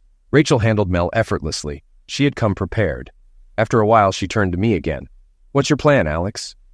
I'll take care of you, she continued before I could answer. I'll always be here for you, always. I stayed in the background so I wouldn't interfere with your marriage. But now that you're struggling, I have to step in. That was quite a declaration. This woman had clearly made up her mind to dedicate her life to me, which was remarkable. Was it love or guilt? Could guilt drive someone to wait patiently for 2 years and then rush to help like this? What do you mean? Alex asked, feeling more confused than ever. I quit my job, she announced. You what? Alex replied, shocked.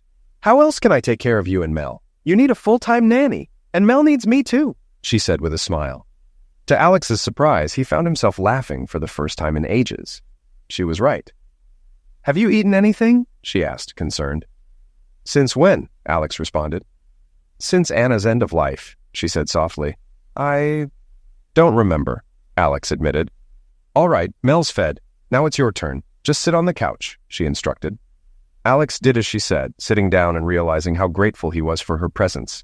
Having someone to talk to, someone to fend off the loneliness and helplessness was a huge relief. He could hear her rattling pots and pans in the kitchen. After a while, she returned with a plate of food. Feeling better? She asked, handing him the plate. Yes, less lonely. And you're right.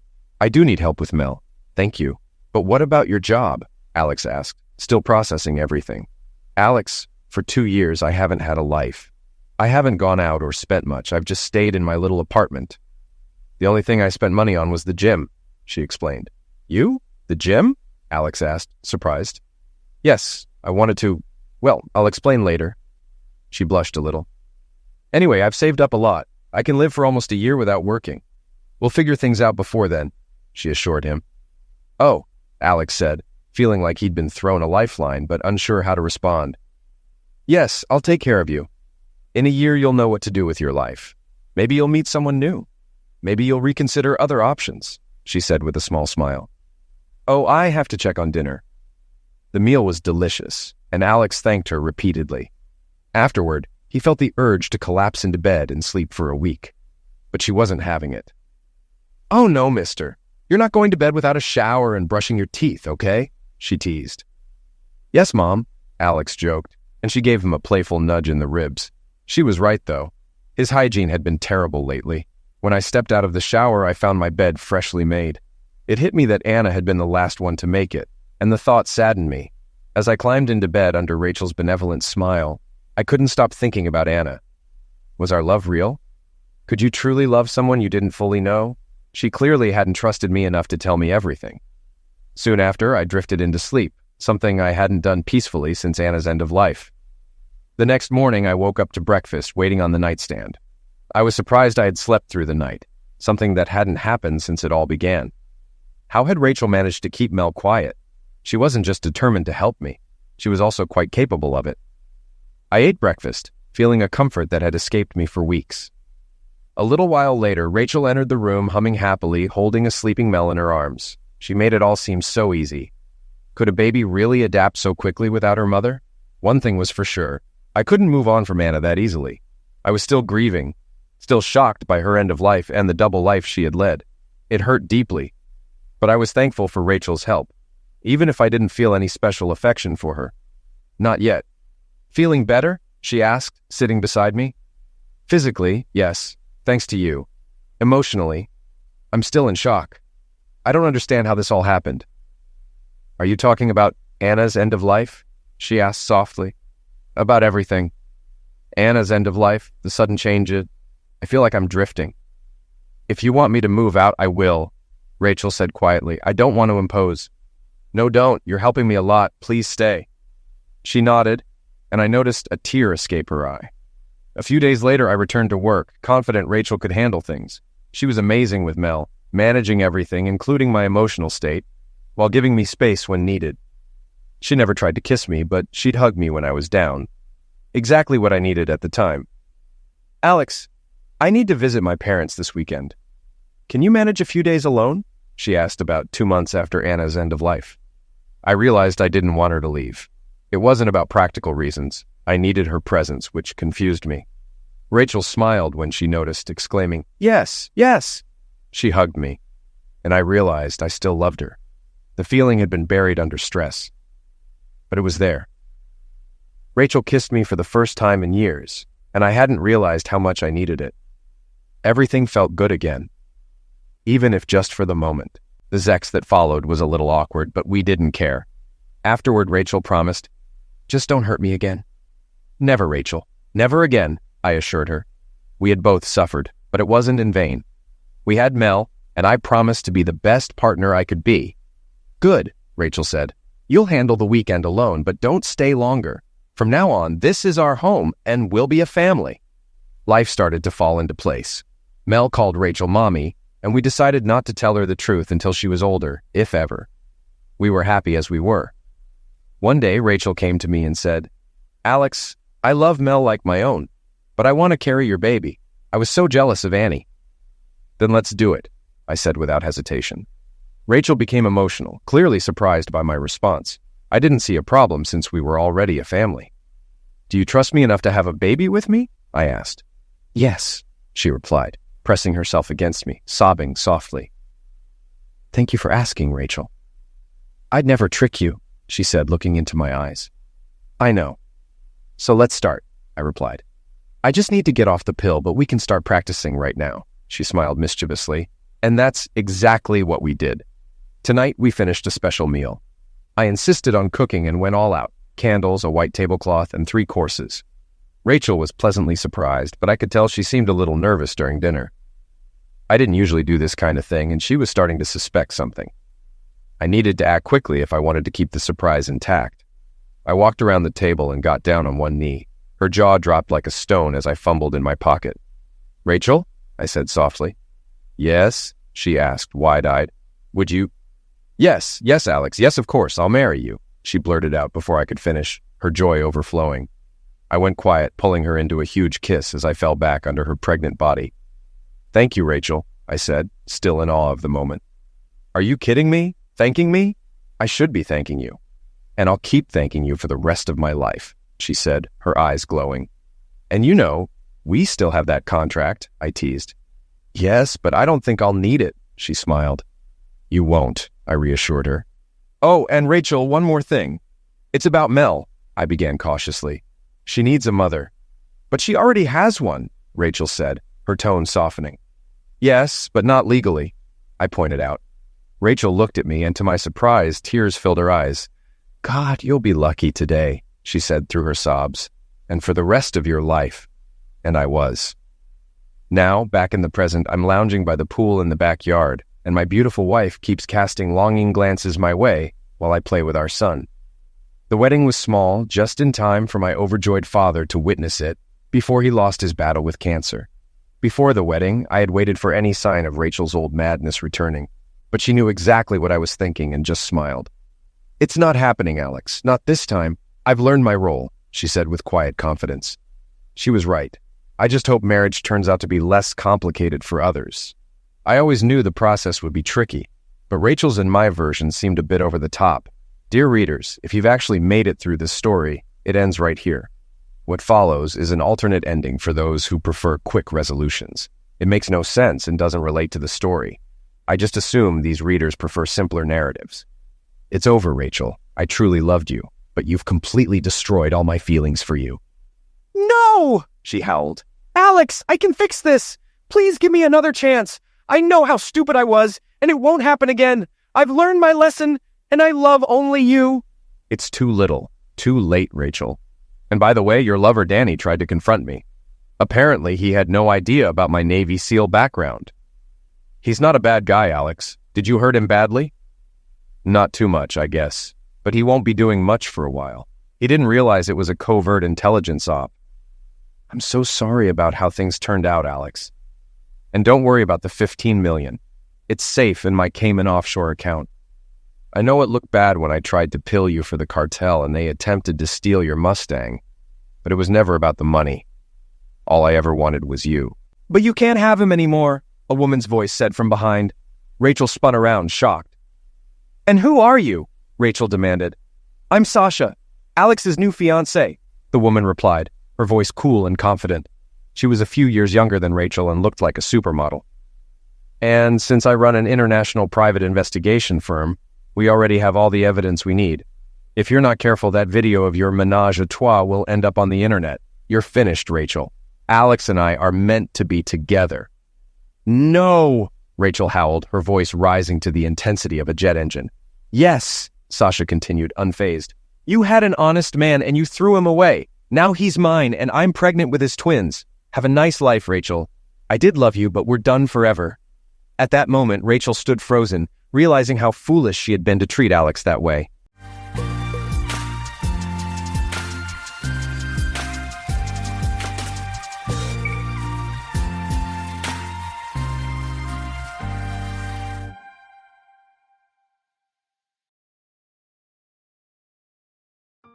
I came to a quiet countryside to recuperate because I wasn't feeling well. As I was trying to get my health back on track, I learned that something had happened to my wife. I was born and raised in the countryside and went to college in New York, where I met my current wife on a popular website at the time. Being the eldest of 3 siblings with a younger sister and the youngest, a brother, my sister got married in her 20s, causing my parents to worry about me still being unmarried. I was working for a foreign company in New York, a top choice for college students at the time. I was in the sales department, working on a project that had me dispatched to another company. My brother, who was in the same field, also lacked a girlfriend. One day, he signed up for a site and found my future wife. Bro, this lady looks really pretty. Try sending her a message. If it works out for you, I want to get a girlfriend too. The woman my brother found seemed very cheerful. With a nothing-to-lose mindset, I sent her a message. She replied the next day, and we started communicating, leading to a meetup the following week. A significant reason why I could marry my wife was that our homes were close. Her place was just 4 subway stops away from mine. On our first date, we ate pork cutlets, had coffee, and then watched a soccer game at a pub the next day. Though she seemed uninterested in soccer, she joined me to support my interest. She had a beautiful and bright personality, and we saw each other every day, leading to a proposal 100 days into our relationship. She nodded silently when I proposed, and we told our parents we were dating and wanted a future together. The following spring, we got married with many blessings. I have a significant wound from when I was young, due to my father's harsh actions, causing many scars. Sometimes, when I'm sleep-deprived or extremely tired, I lose consciousness. But medical checkups show nothing wrong, and I'm quite athletic. On the morning of our wedding, the makeup artist told me about a previous client whose husband fainted during family photos. My wife was shocked, asking what that meant. He hid his illness, and the tension made him collapse, the artist explained. What happened to them? My wife inquired. They came to pick up their album and said their family was furious, wanting a divorce. But what can you do? They're living well now, the artist replied. Hearing this made me inwardly flinch, feeling a connection to their pain. I've been happy since getting married. My wife whispered her love, saying, I wish I had met you earlier, so we could have dated for years. Meeting someone like you is my luck. Let's live like newlyweds forever. Initially, It wasn't easy to spend the allowance my wife gave me. I kept my wallet with me, picking up my wife's favorite fruits on my way home. Life felt like playing house. My wife had a demanding job, while mine was just a 5-minute drive from home. She had to commute an hour by subway. Her earnest efforts in balancing work and managing our household endeared her to me even more. Despite my love for exercise, I've never been as physically strong as others, often staying up late for my hobbies. One day, we discovered my wife was pregnant, and I was thrilled at the thought of becoming a father. However, she miscarried at 12 weeks, and her bright demeanor faded. I suggested over dinner at her favorite restaurant that perhaps the loss was due to the strain of her job on top of pregnancy. I told her, "It might be tough, but you can quit your job if it becomes too much.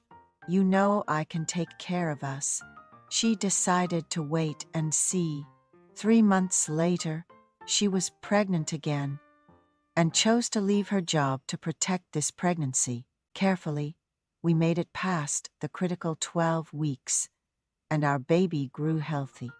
We welcomed our daughter first, followed by our son the next year, becoming parents to 2 children born close together. Life was a whirlwind with hardly any restful nights. Elderly advice suggested that raising children close in age might be tough initially, but easier later on. Until the kids were 4, I hardly remember how we managed.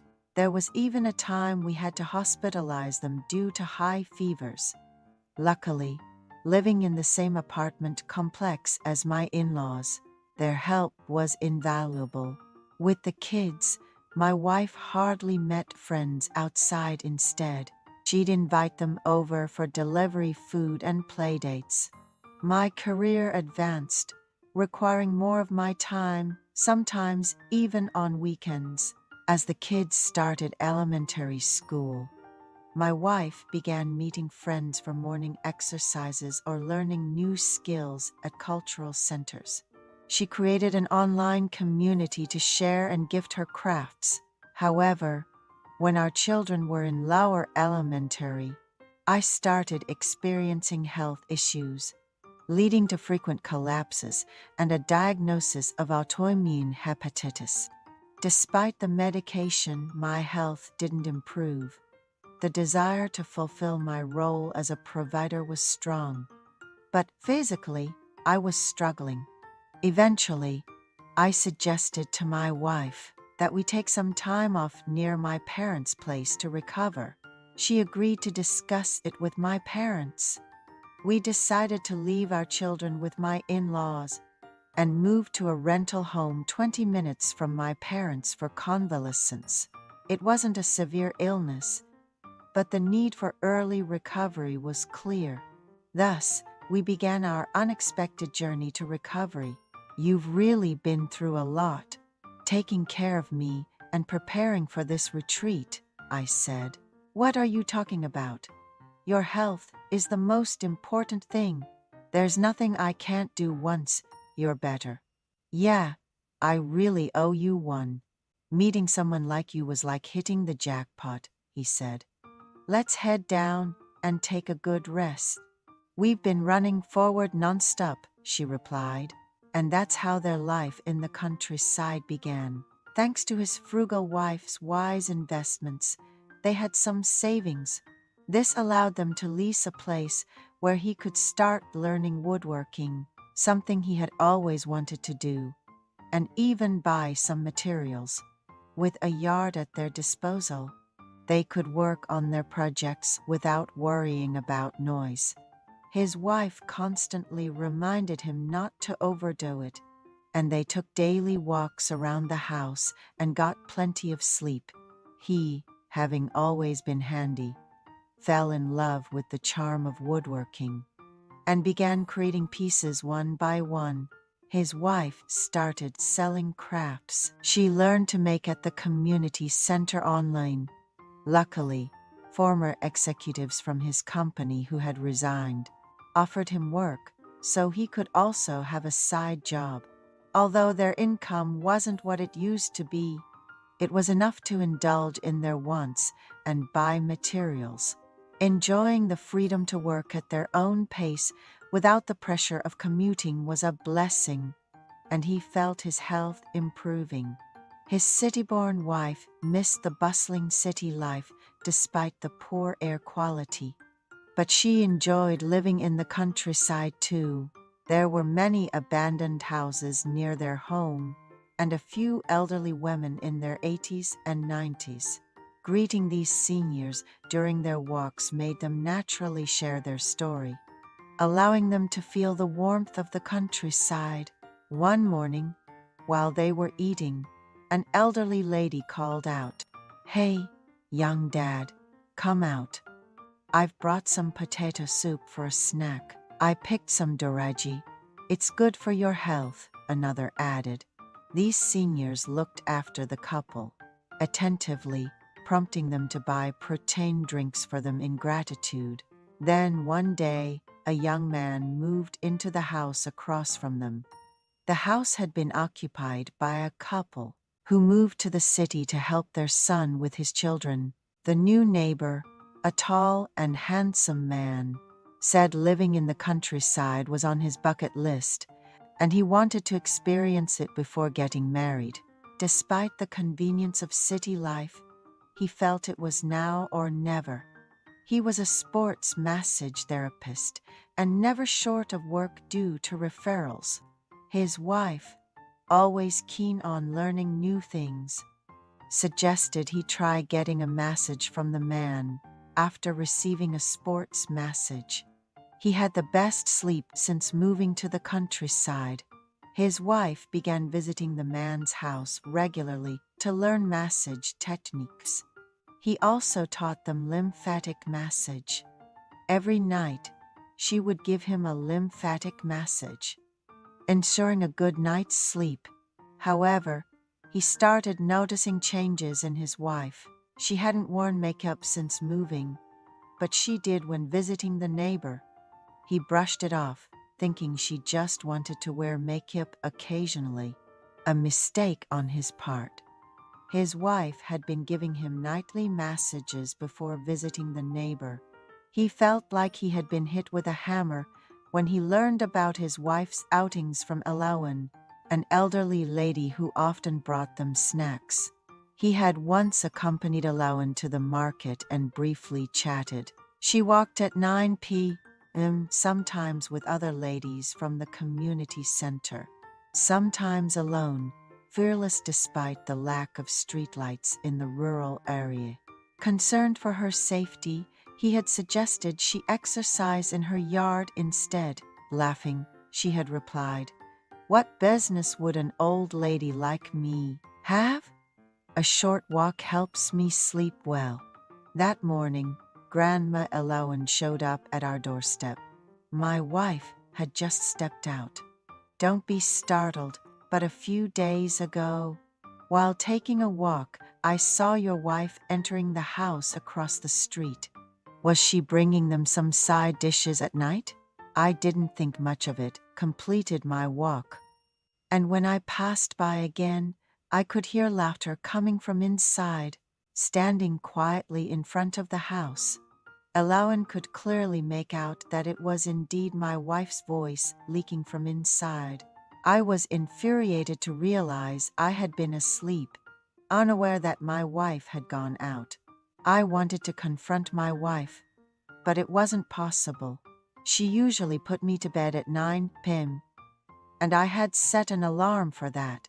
Right at 9, she would start giving me a lymphatic drainage massage, and I'd fall asleep immediately. The alarm was set for 9:10 p.m. Waking to the alarm, I found my wife was already out. The front door of the neighbor's house was firmly shut, but I could hear voices inside. My wife was sighing, "It feels so good," and she didn't return home until 1 a.m. She went to the neighbor's house every night, It wasn't right for a wife to leave her husband asleep and go out, and I began to wonder whether I should forgive her or if it was time to reassess our marriage. Elaine happened to pass by, so I greeted her, and she asked if I could pick up some soap and detergent from the store if I was going. My wife had left for the market that morning. I invited Grandma inside and discussed what she had witnessed, questioning what I should do next. Do what feels right. If you can think of it as a passing breeze and let it go, do that. Divorce isn't easy. Think about the kids, she advised. She shared how her husband had affairs, and despite the heartache, she chose to stay for the sake of their children. But when he passed away, she felt nothing. Living here had improved my physical health, and I felt it was time to move to New York. I had an interview for a job reentry last weekend and was waiting to hear back. Grandma thanked me for sharing, mentioning, "After the old man went to heaven, I sometimes miss him. Maybe that's what marriage is." We spent that day together. Afterward, Grandma visited our home a few times. Eventually, my wife and I harbored significant secrets while living in the countryside. Then, I received the job offer. Packing for the move, Grandma Elaine gifted me a bottle of homemade plum extract, whispering, "I've put a note inside for you to read alone." It read, "Thank you for making me feel like a woman. Take care of yourself." I made a serving cart for Elaine, tailored for her bent back, as a token of my appreciation for helping me understand my wife's actions and deciding what to do next. Now in New York, amidst the bustling life, I occasionally miss our life in the countryside. Welcome to Lost Relation Chronicles. My name is Caleb, and I've often felt like the forgotten son in my family. Growing up, I always felt like an outsider in my own home. My younger brother, Liam, was the golden child, the one my parents were always proud of and loved showing off. They'd call him their golden boy, while I was just me. Mom and Dad made it clear who their favorite was. Liam was the athlete, the charming kid with a bright future, and he soaked up all their praise. Meanwhile, I often felt invisible. Looking back, the favoritism was clear even before we hit grade school. If I brought home a good report card, they'd barely acknowledge it. But if Liam scored a goal in his Little League game, they'd throw a party and make a big deal of it, while I sat there eating stale cake, feeling like I didn't belong. Things got worse as we got older. When Liam turned 16, he got a brand new Ford for his birthday, a car my dad had obsessed over for months. As for me, I had to scrape together my own money for an old junker that barely ran, working weekends at a local hardware store. Liam's gas money was handed to him, no questions asked. When it came time for college, my parents didn't offer a single dime of help. I had to figure everything out on my own, taking out loans and working late nights just to cover my bills. I was burning the candle at both ends just to stay afloat. Then, during my sophomore year, I hit a rough patch. I was behind on rent, juggling overdue bills, and the stress was overwhelming. Swallowing my pride, I went to my parents and asked if they could help me out, even just a little. But they turned me down, saying they'd already spent a lot on Liam, who, by the way, was heading off to a private college. It cost them a small fortune. "We can't afford to help both of you," my dad said, as if it were obvious. They told me I'd be fine. "You're strong, Caleb. You'll figure it out."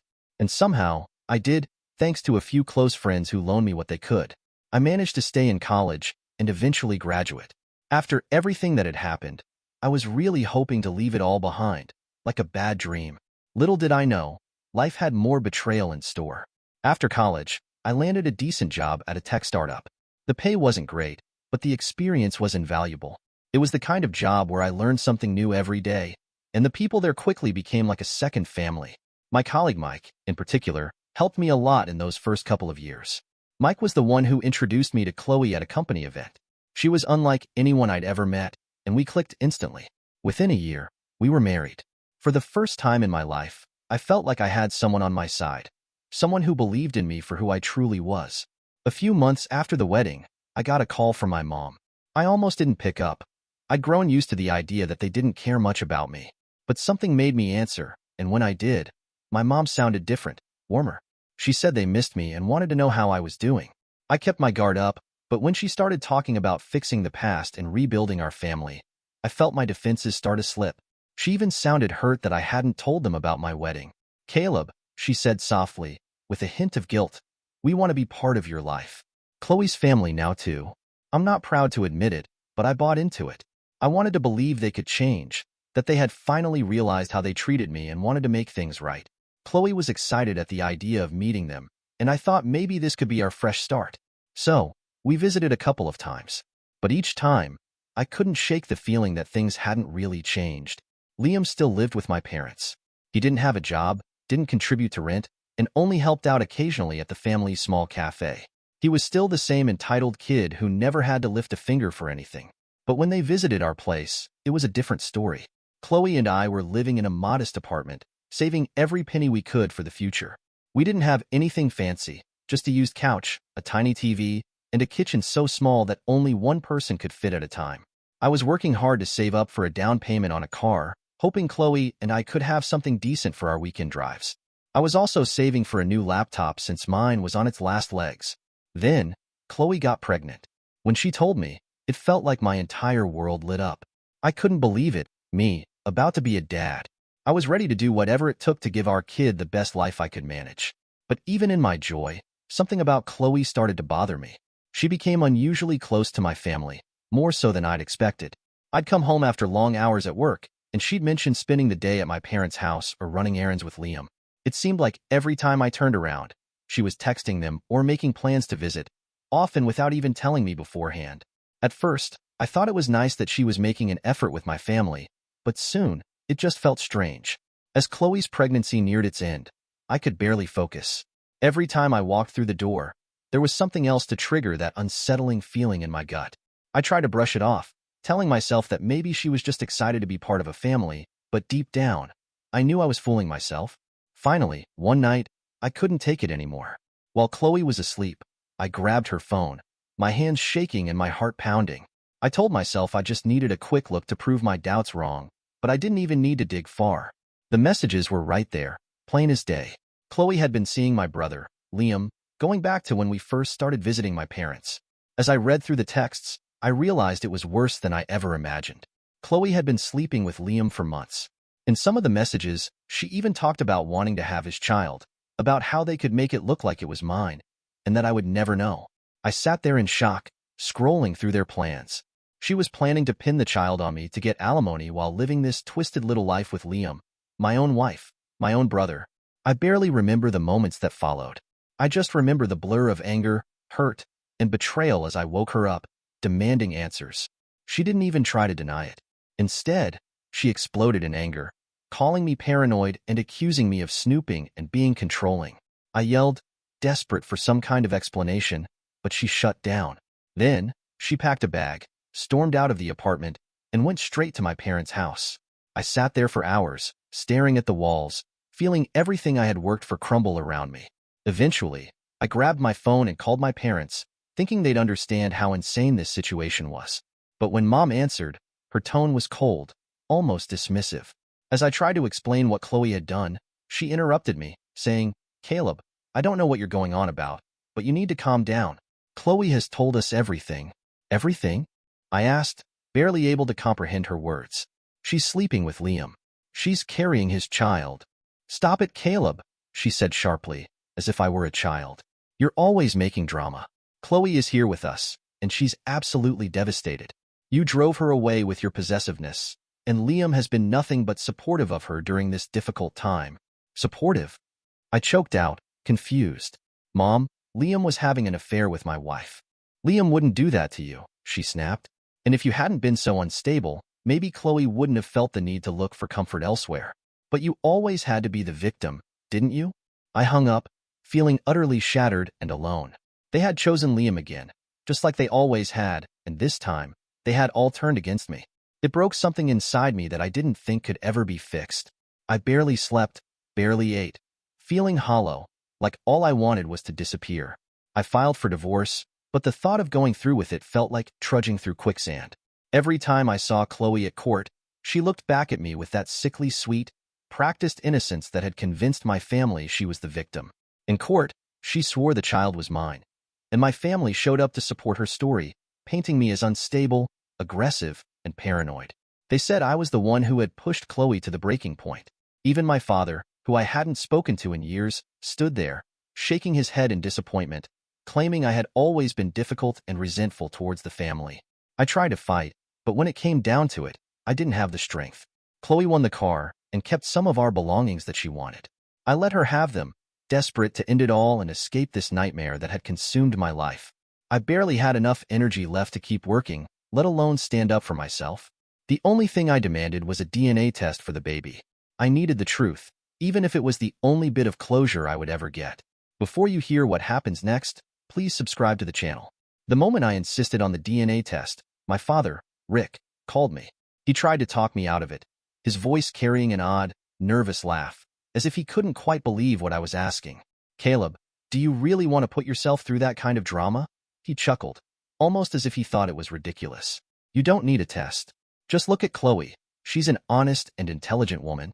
That baby's yours." I kept telling him I needed proof, but he danced around it with strange excuses. "It's a waste of money," he insisted. "It's a hassle." Then he tried to guilt-trip me. "Think of how embarrassed Chloe will be. You don't want to be the guy who's calling his own wife a liar, do you?" He even threw in some half-baked story about how DNA tests weren't all that accurate and how people had been raising kids without them for centuries. It was like he'd try anything to stop me from moving forward, but I stayed firm. After everything that had happened, I needed answers. So, after the baby was born, I went ahead with the test. A few weeks later, the results came in. I wasn't the father. The relief I felt was indescribable. I didn't have to pay child support. I didn't have to pretend the baby was mine. For the first time in a long while, I could finally breathe. Funny thing was, there was a small line of extra information in the DNA results. At the time, I didn't think much of it. My mind was still reeling from the shock and relief of not being tied to Chloe's mess. But that extra bit of information would come back to surprise me. Just not yet. I'll get into that important detail later. With Chloe and the family drama behind me, I threw myself into work. My anger, disappointment, and frustration from years of being treated like an outsider all fueled my focus on the projects I was working on. Then, COVID hit, and everything changed. People everywhere were losing jobs and stability, and the world went remote. But my friend Mike and I saw an opportunity. We decided to take a risk and launch an online business idea we'd only been toying with before. We poured ourselves into it, working from dawn till dark, pulling late nights, and giving our all to every detail. And by some stroke of luck, it took off. While other businesses were crashing during the pandemic, our little project was somehow thriving. The online business started bringing in real money, more than I ever imagined. Suddenly, everything I'd been through, all the pain, seemed worth it for the freedom and success I was now experiencing. Around the time my business with Mike was thriving, my family's little cafe was rapidly sinking. They hadn't adapted at all to the pandemic. No delivery, no takeout options, nothing to help keep them afloat. When things got tough, Liam, the so-called golden boy, was still living at home, draining my parents while going out with his friends whenever he felt like it. He didn't lift a finger to help with the business. He could have pitched in, figured out a delivery system, or done something, anything. But that wasn't Liam's style. The cafe, which they had relied on for years, eventually shut its doors for good, leaving them buried in debt with no way out. They tried everything to stay afloat, applying for social assistance and jumping through all the hoops for government support. But nothing was enough. Meanwhile, Chloe somehow found out how well my online business was doing. What started as just Mike and me had grown to a team of 20, and our revenue was growing fast. Word must have gotten around because soon my phone was buzzing nonstop with calls from my family. First, it was my parents. My mom, who hadn't spoken to me in months, left a long voicemail about how families should stick together during tough times and how, "Caleb, you're in a position to help your family, the ones who raised you and gave you everything." Everything, I thought, almost laughing. "Caleb, you have a responsibility here," she said, as if it were my moral duty to bail them out. Then my dad chimed in, talking about honoring your parents and reminding me of all the sacrifices they made for me. I could practically hear him looking down his nose at me, like I owed them my success. "Caleb, you're doing well now, son," he said, as if it were some great fatherly advice. "Your mother and I, we're not getting any younger. It's only right for a son to look after his family." Next up was Chloe, who hadn't spoken to me since the divorce. She was all sweetness and charm, like we'd never gone through that ugly court battle. She started talking about family values and said, "I know we've had our issues, Caleb, but you know, our history is our history. We need to move past it. Your family needs you now more than ever." Then, to my surprise, she had the nerve to say I was setting a bad example for the child, who, by the way, wasn't even mine. And of course, Liam himself decided to call. He sounded as casual as ever, like we were old friends catching up. "Hey, bro, long time? Huh? Listen, things have been rough around here. You know how it is. Any chance you could, throw some help our way?" He rambled on about how we were family and how I could help him get back on his feet, as if he'd fallen from some high pedestal. Come on, man. It'd just be a loan, you know? I'd pay you back someday. At one point, I was this close to blocking all their numbers just to stop the endless guilt trips and pleased to fulfill my so-called family duty. Here they were, crawling back after everything they'd put me through, trying to milk me for whatever they could. It was almost laughable, after the lies, the betrayals, and years of being shoved aside. They thought I'd just roll over and start handing them money. To this day, I don't know how I kept it together, how I didn't break down or turn to drinking or anything else to numb the pain. Instead, I just kept doing what I'd been doing, working hard, ignoring their calls, and building my life on my own terms. But there were days when the weight of it all almost crushed me, when I wondered how I hadn't just snapped. I want to make it clear that they weren't interested in regular jobs. They were hoping to fix their situation at my expense. They didn't get a single cent from me, not even a hint of a yes, but that didn't stop them. They just switched tactics. Since they couldn't squeeze any money out of me directly, they started spreading rumors to anyone who would listen. Friends, distant relatives, even neighbors I barely knew. The one that made me laugh the most was my dad telling people that he had sacrificed his own comfort to buy me a brand new Ford to show his love, and that Liam, of all people, had to make do with it after me. Anyone who knew the truth would have found that laughable. Remember the beginning of this story? My dad actually bought Liam a brand new Ford while I was scrimping and saving for a used car. But Dad had no shame. He said whatever he thought would make him look generous and me look ungrateful. They even made up some version of my college years, claiming my parents had poured their hearts and souls into helping me succeed. Apparently, they had worked day and night to help me graduate and support me financially, which couldn't have been farther from the truth. When I heard this from people who thought I should be grateful for everything they'd supposedly done for me, I had to fight back laughter. It finally hit me. There was no chance of parting on good terms. They would lie and twist the story however they could to make me feel guilty. So I decided to teach them a little lesson. It was time for a new plan. Something small but sharp. Something that would give them a taste of their own medicine. One night, while going through some old papers, I came across the DNA test results from the court. I'd kept it tucked away, always wary of what my family might pull. As I looked at it again, something clicked. The report didn't just show that the child wasn't mine. It showed a 0% kinship with the baby, meaning there was no genetic connection whatsoever. And that's when it hit me. If Liam and I were truly brothers, there should have been some percentage of a match. That could only mean one thing. I wasn't biologically related to Liam. The pieces started to fit together. Maybe I was adopted. It would explain everything. The way my parents favored Liam and completely disregarded me. Maybe they had adopted me when they couldn't have children, and once they finally had their own, I became an afterthought. The more I thought about it, the clearer it became. And with that realization, I came up with a plan. It was time for a family dinner and a brutally honest conversation. I'd help them all right, but not in the way they expected. I called my parents and suggested a family reconciliation dinner. I told them we could sit down, enjoy some good food, talk things over, and move past our issues. I hinted that I might even help them out financially. The response was exactly what I expected. They were thrilled, practically tripping over each other to agree. They didn't have a clue what was waiting for them at the restaurant. I ordered everything, the best appetizers, main courses, and desserts they offered. I picked an upscale place with high prices for everything, knowing my family would lap it up and think it was just the first taste of what was to come. When we sat down, I looked around the table. There they were, Mom, Dad, Chloe, and Liam, playing their roles perfectly. They were suddenly so polite, acting as if the past never happened, as if they hadn't spent years tearing me down. It was like watching actors in a bad play, laying it on thick with all smiles and fake warmth. Finally, I decided to get straight to the point. I leaned in, looked them all in the eye, and asked, "Am I adopted or not?" The table went dead silent for a few seconds. Nobody moved. Then, Mom's eyes began to well up with crocodile tears. like she had rehearsed the look for this very moment. Dad cleared his throat and, after a beat, finally spoke up. He admitted, yes, I was adopted. They'd had trouble having children, so they decided to adopt me. Then, a few years later, their miracle child, Liam, came along. Dad claimed they never told me because they didn't want me to feel different or slighted. The irony of it all was almost too much to bear. After all the ways they treated me, they thought not telling me would somehow make up for everything else.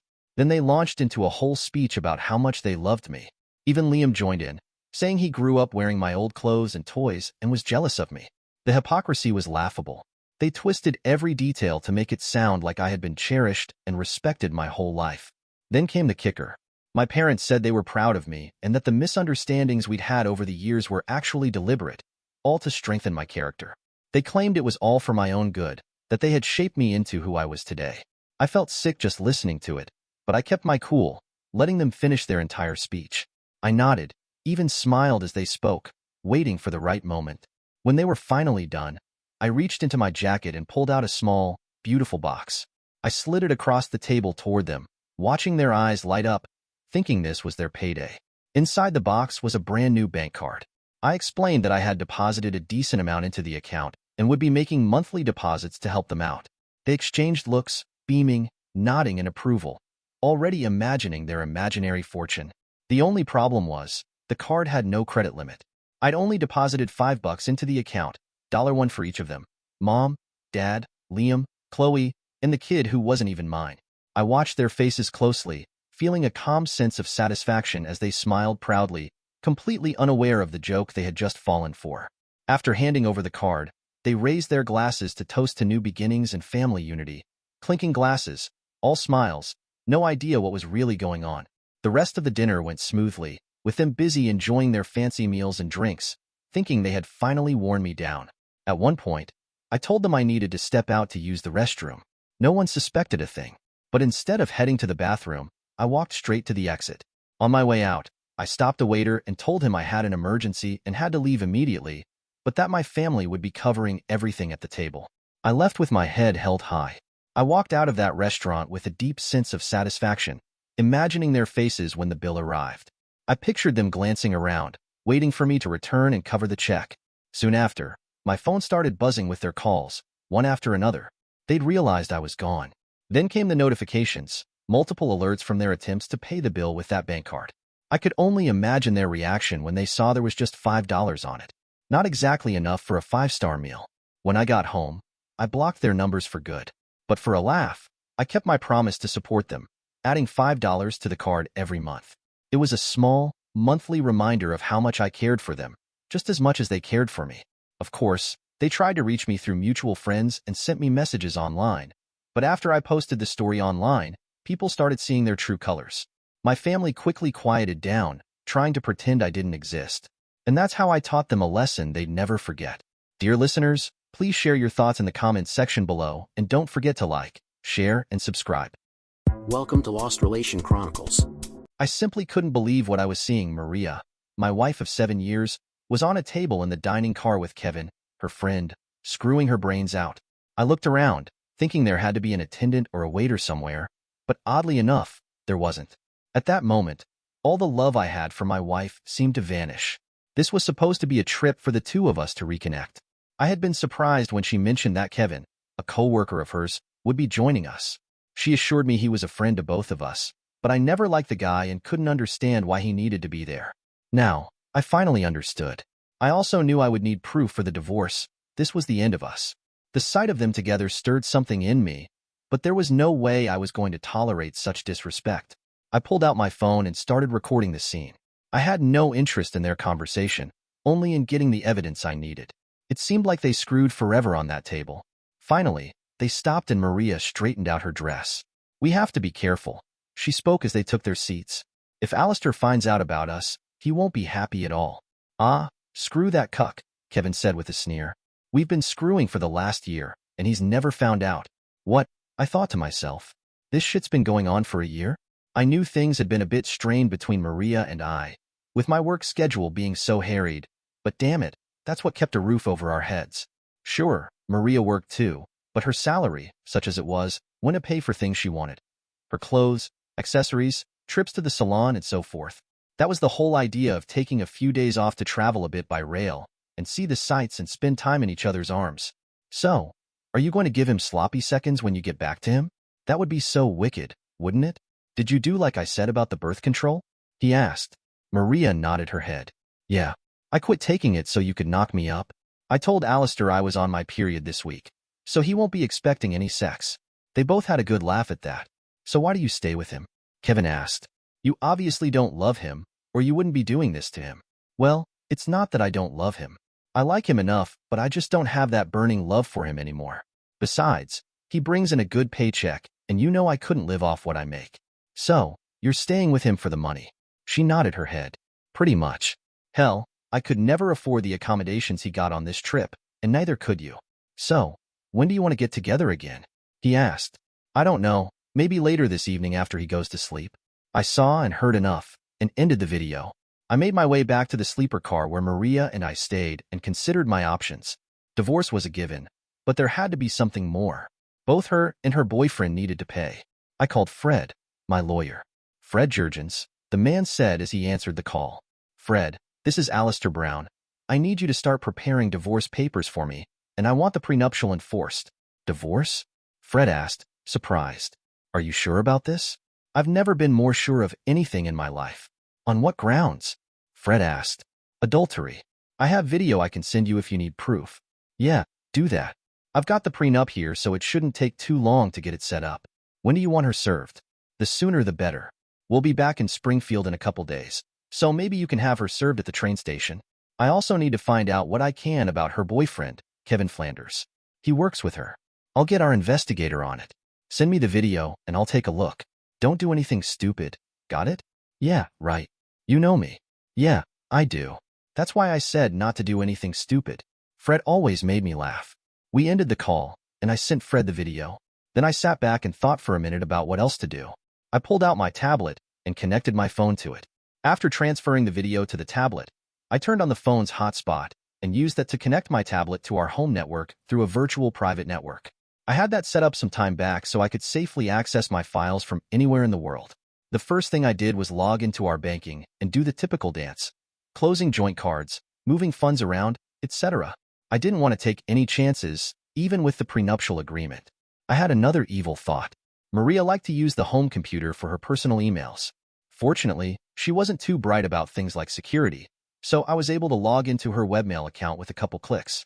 I copied the video first to the tablet, then to the home computer. With her webmail client open, I wrote an email, trying to sound like her. I used a cheesy subject line that sounded like her. Check out my fun train trip.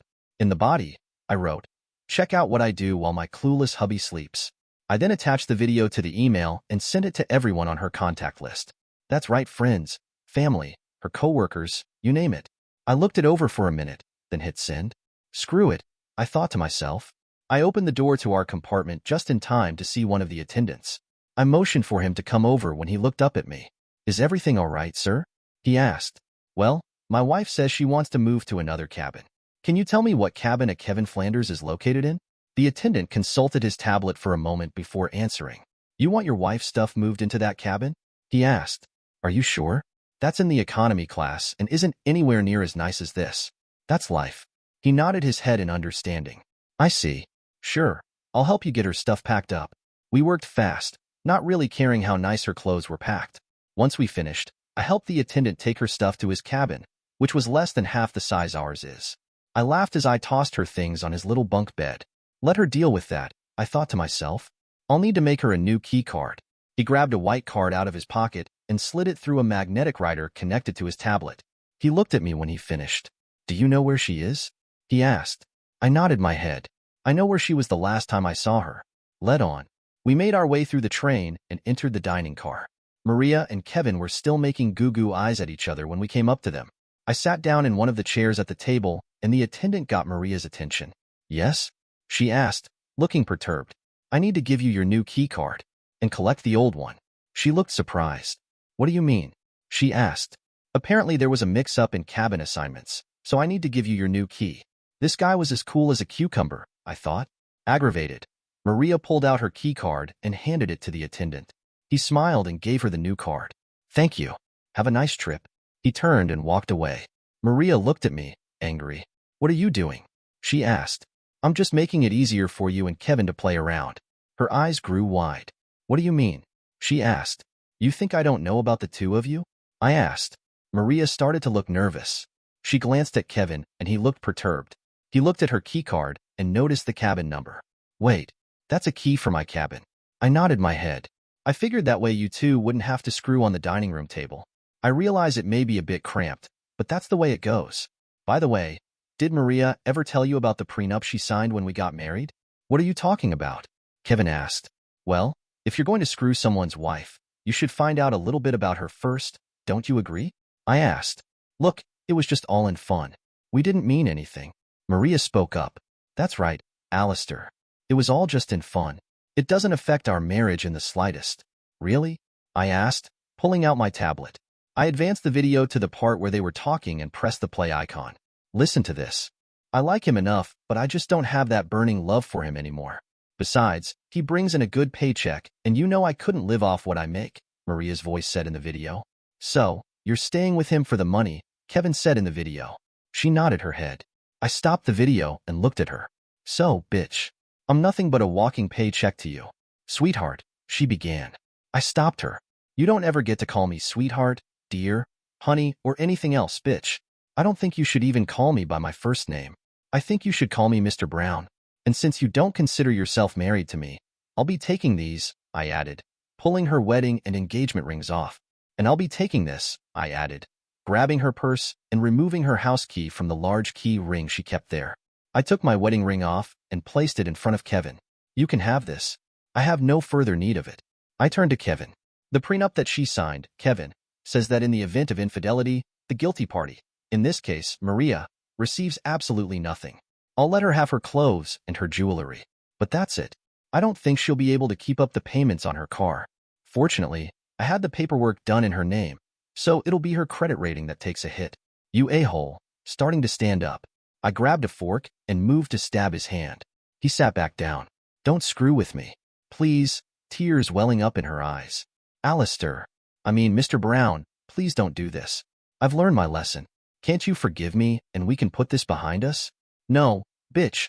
Rewinding the video to a point where they began talking about knocking Maria up. I played the video so they both could hear clearly. The two of you have been doing this shit to me for a year. And you plotted to get knocked up by Kevin and pass the kid off as mine.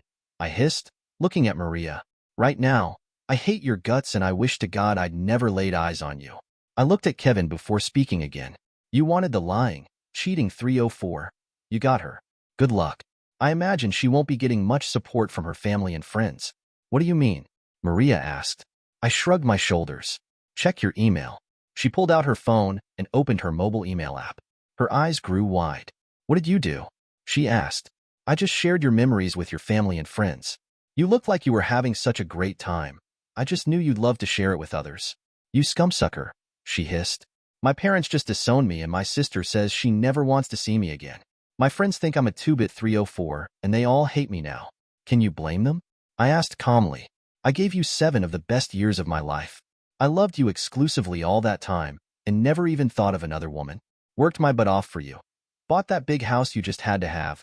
Bought you that new BMW. I never once complained when you spent all of your money on yourself, and I never complained when you went out supposedly to be with the girls. And what did I get in return? You rip my heart out. You cheat on me, and you kill our marriage. So I don't blame them one bit. Please, just give me another chance, she begged. I shook my head. No. You could have ended this at any time, but you chose not to. So this is the end of the line. You chose your bed, now you get to sleep in it. I hope it was all worth it to you. I expect you'll be served when we hit Springfield. Just sign the papers and be done with it. Then you and Kevin can screw each other to death for all I care. Alistair, Mr. Brown, is there anything I can do to make this up to you? I'll do anything. I stood up and thought for a moment before answering. Yeah, there is one thing. Actually, 2 things. Her eyes lit up in anticipation. Eat shit and die.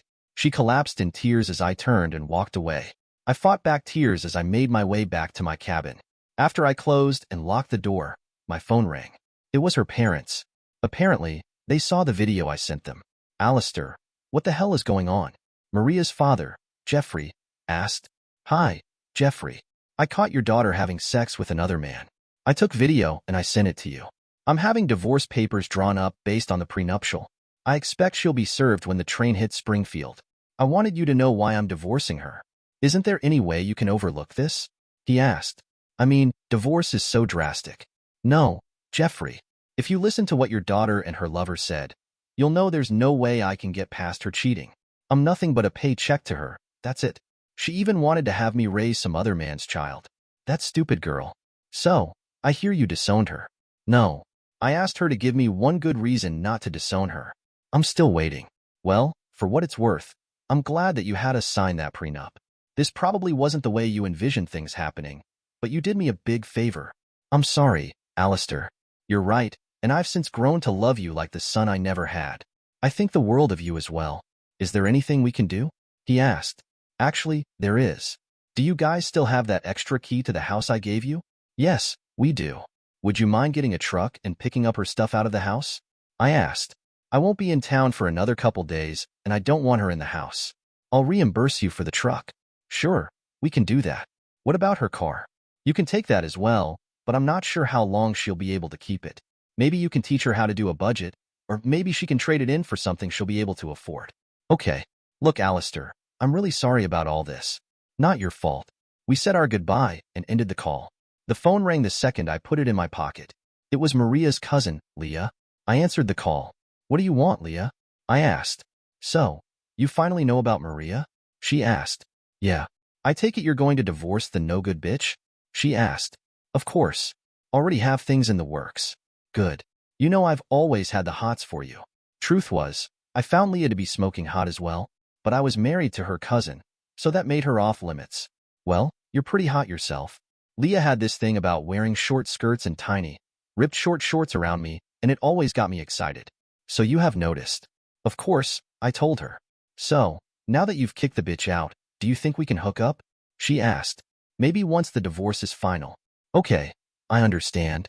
I've waited 7 years for you, so I guess I can wait a few more months. Then I'm going to screw your brains out. I'll see you when you get back. The call ended, leaving me with a hard-on. Something good might come out of all this after all.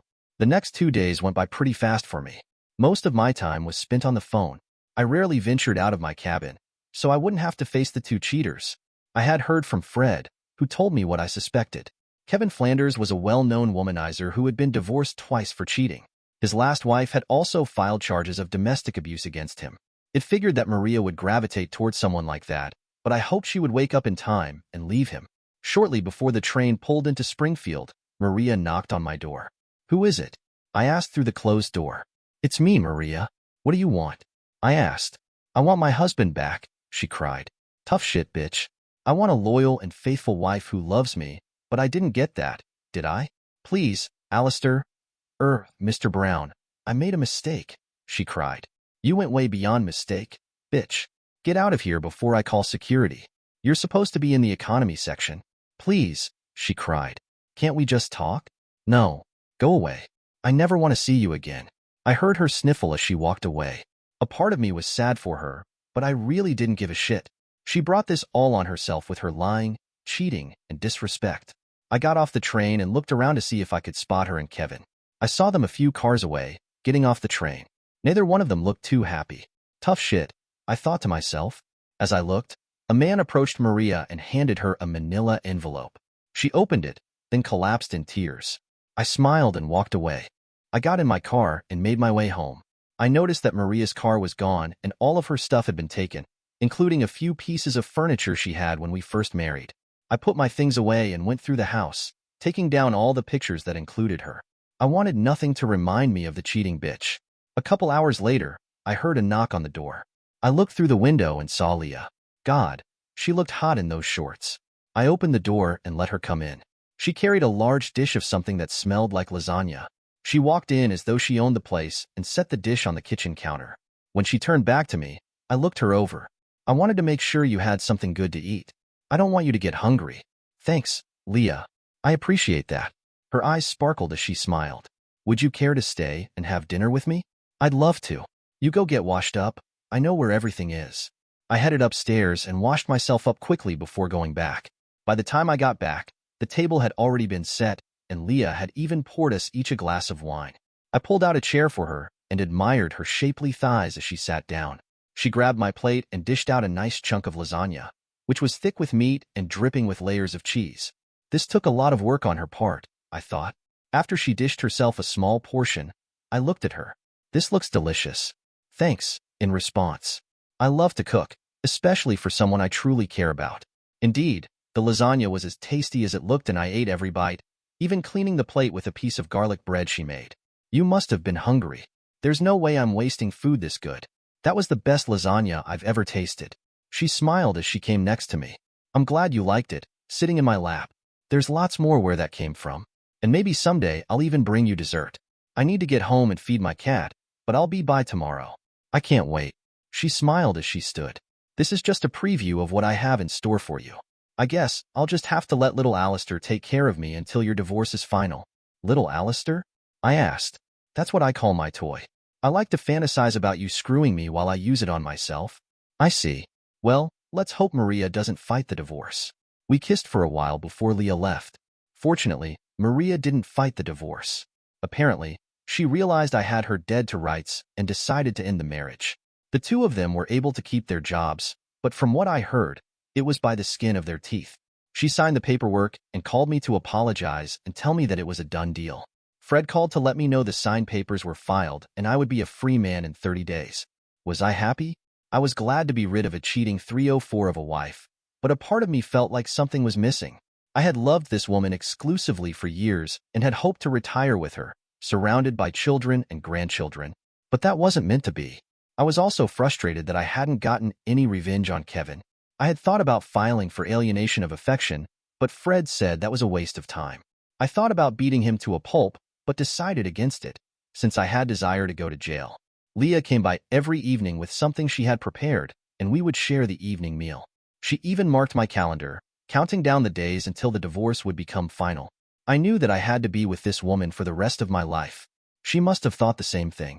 She turned on her side and looked me in the eye. I've always loved you, Alistair. I'll never do to you what my stupid cousin did.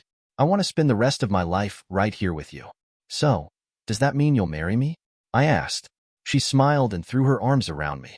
Yes, baby. I'll marry you and make you the happiest man on earth. We kissed and made love some more before falling asleep in each other's arms. A few days later, I got a call from Maria's father. Leah and I had just finished making love and were laid back on the bed, watching a movie while sharing a bowl of popcorn. Alistair, Maria's in the hospital.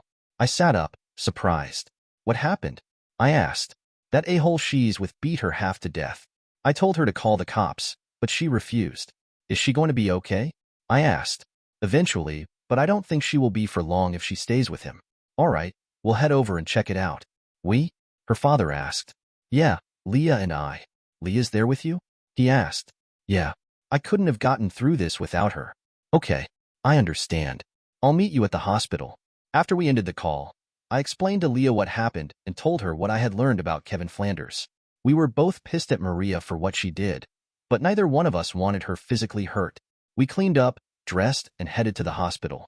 After talking to the nurse, we were led to her room. She looked horrible. Her face was black and blue, and one eye was swollen shut. One arm was in a cast, and an IV was dripping fluid in the other. She moaned weakly as we came into the room. I wanted to hold her and tell her everything would be okay, but didn't.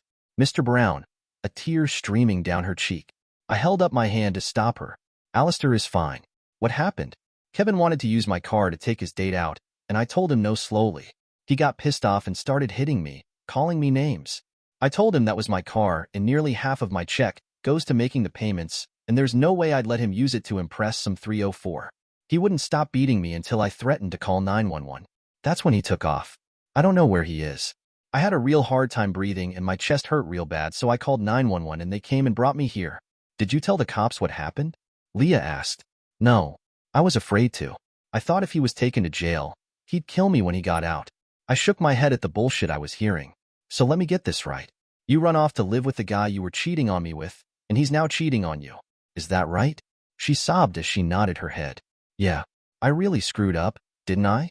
Yes, you did, but you don't deserve this. He committed a crime, and he needs to be locked up. Maria, did you know he has a history of domestic violence? I knew he could be a bit rough, But no, I didn't. Leah wrapped her arms around her cousin and tried to comfort her. Maria noticed the diamond ring on her finger. Are you engaged? Maria asked. Leah smiled and nodded her head. Yeah, Alistair and I are getting married. Maria began sobbing, her tears soaking Leah's t-shirt. But you're still my cousin, and I still love you even though I think you're a stupid bitch for what you did to Alistair.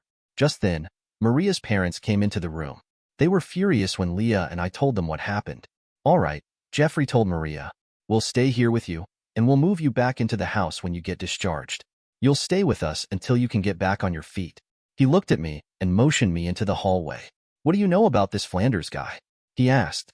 I told him what I had learned from Fred, and he nodded his head, taking mental notes. And you say he works with Maria? Yes. He nodded his head some more. Okay, I'll take care of Flanders. I'm not going to get into it with you. You don't need to know the details, trust me. What's with you and Leah? Well, she helped me get through the divorce and we're now engaged. He smiled as he nodded his head. I'm not surprised. She's always had a thing for you. Congratulations. At least you'll still be a part of the family. Thanks. Is there anything I can do to help with Flanders? He shook his head. No, I got this covered. Besides, you're going to be married soon and the last thing Leah needs is to have her new husband in jail. The less you know, the better. Jeffrey went down the hall, talking to someone on his cell phone. I headed back into Maria's room. Maria's mother looked at us. I'll stay with her tonight. Jeffrey will arrange to get her things from that man's apartment. Thank you for coming by. You're welcome. Giving her a hug.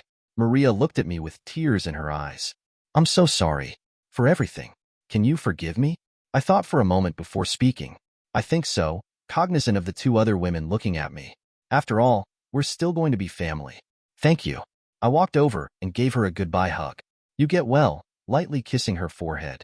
Take good care of him, Maria told Leah. Please. Leah smiled and nodded her head. I intend to. We left the hospital and headed home. I had no idea what Jeffrey had in mind regarding Kevin, but I had heard stories about his time in the military.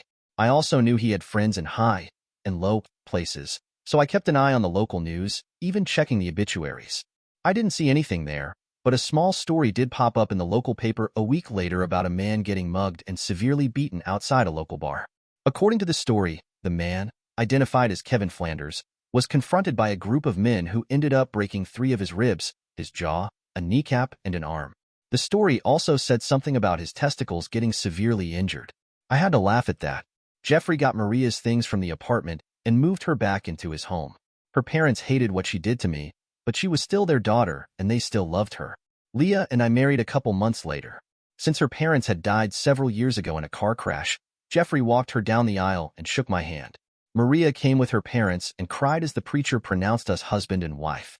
We had a great honeymoon in Las Vegas, where Leah screwed my brains out as often as she could. After we got back, we moved her things into the house. She decided that since I made more than enough for the two of us, she would quit her job. I have a new job now, she said. What kind of job? I asked. Keeping you happy, she replied with a wicked smile. And she certainly did. But a few months later, she hit me with those 4 words every husband dreads. We need to talk? I walked in after work, feeling uneasy. Is something wrong? I asked, bracing myself for bad news. Well, we're going to need to remodel one of the bedrooms, she said, smiling. Why? I asked, confused. Because you're going to be a daddy. I couldn't contain my joy. I picked her up and kissed her all over her face. Are you happy? She asked. I'm the happiest man alive, I said. Then take me upstairs and show me just how happy you are, big guy. And I did. Yeah, sometimes life hands you lemons, but other times, it gives you something much sweeter. Dear listeners, please share your thoughts in the comments section below and don't forget to like, share, and subscribe.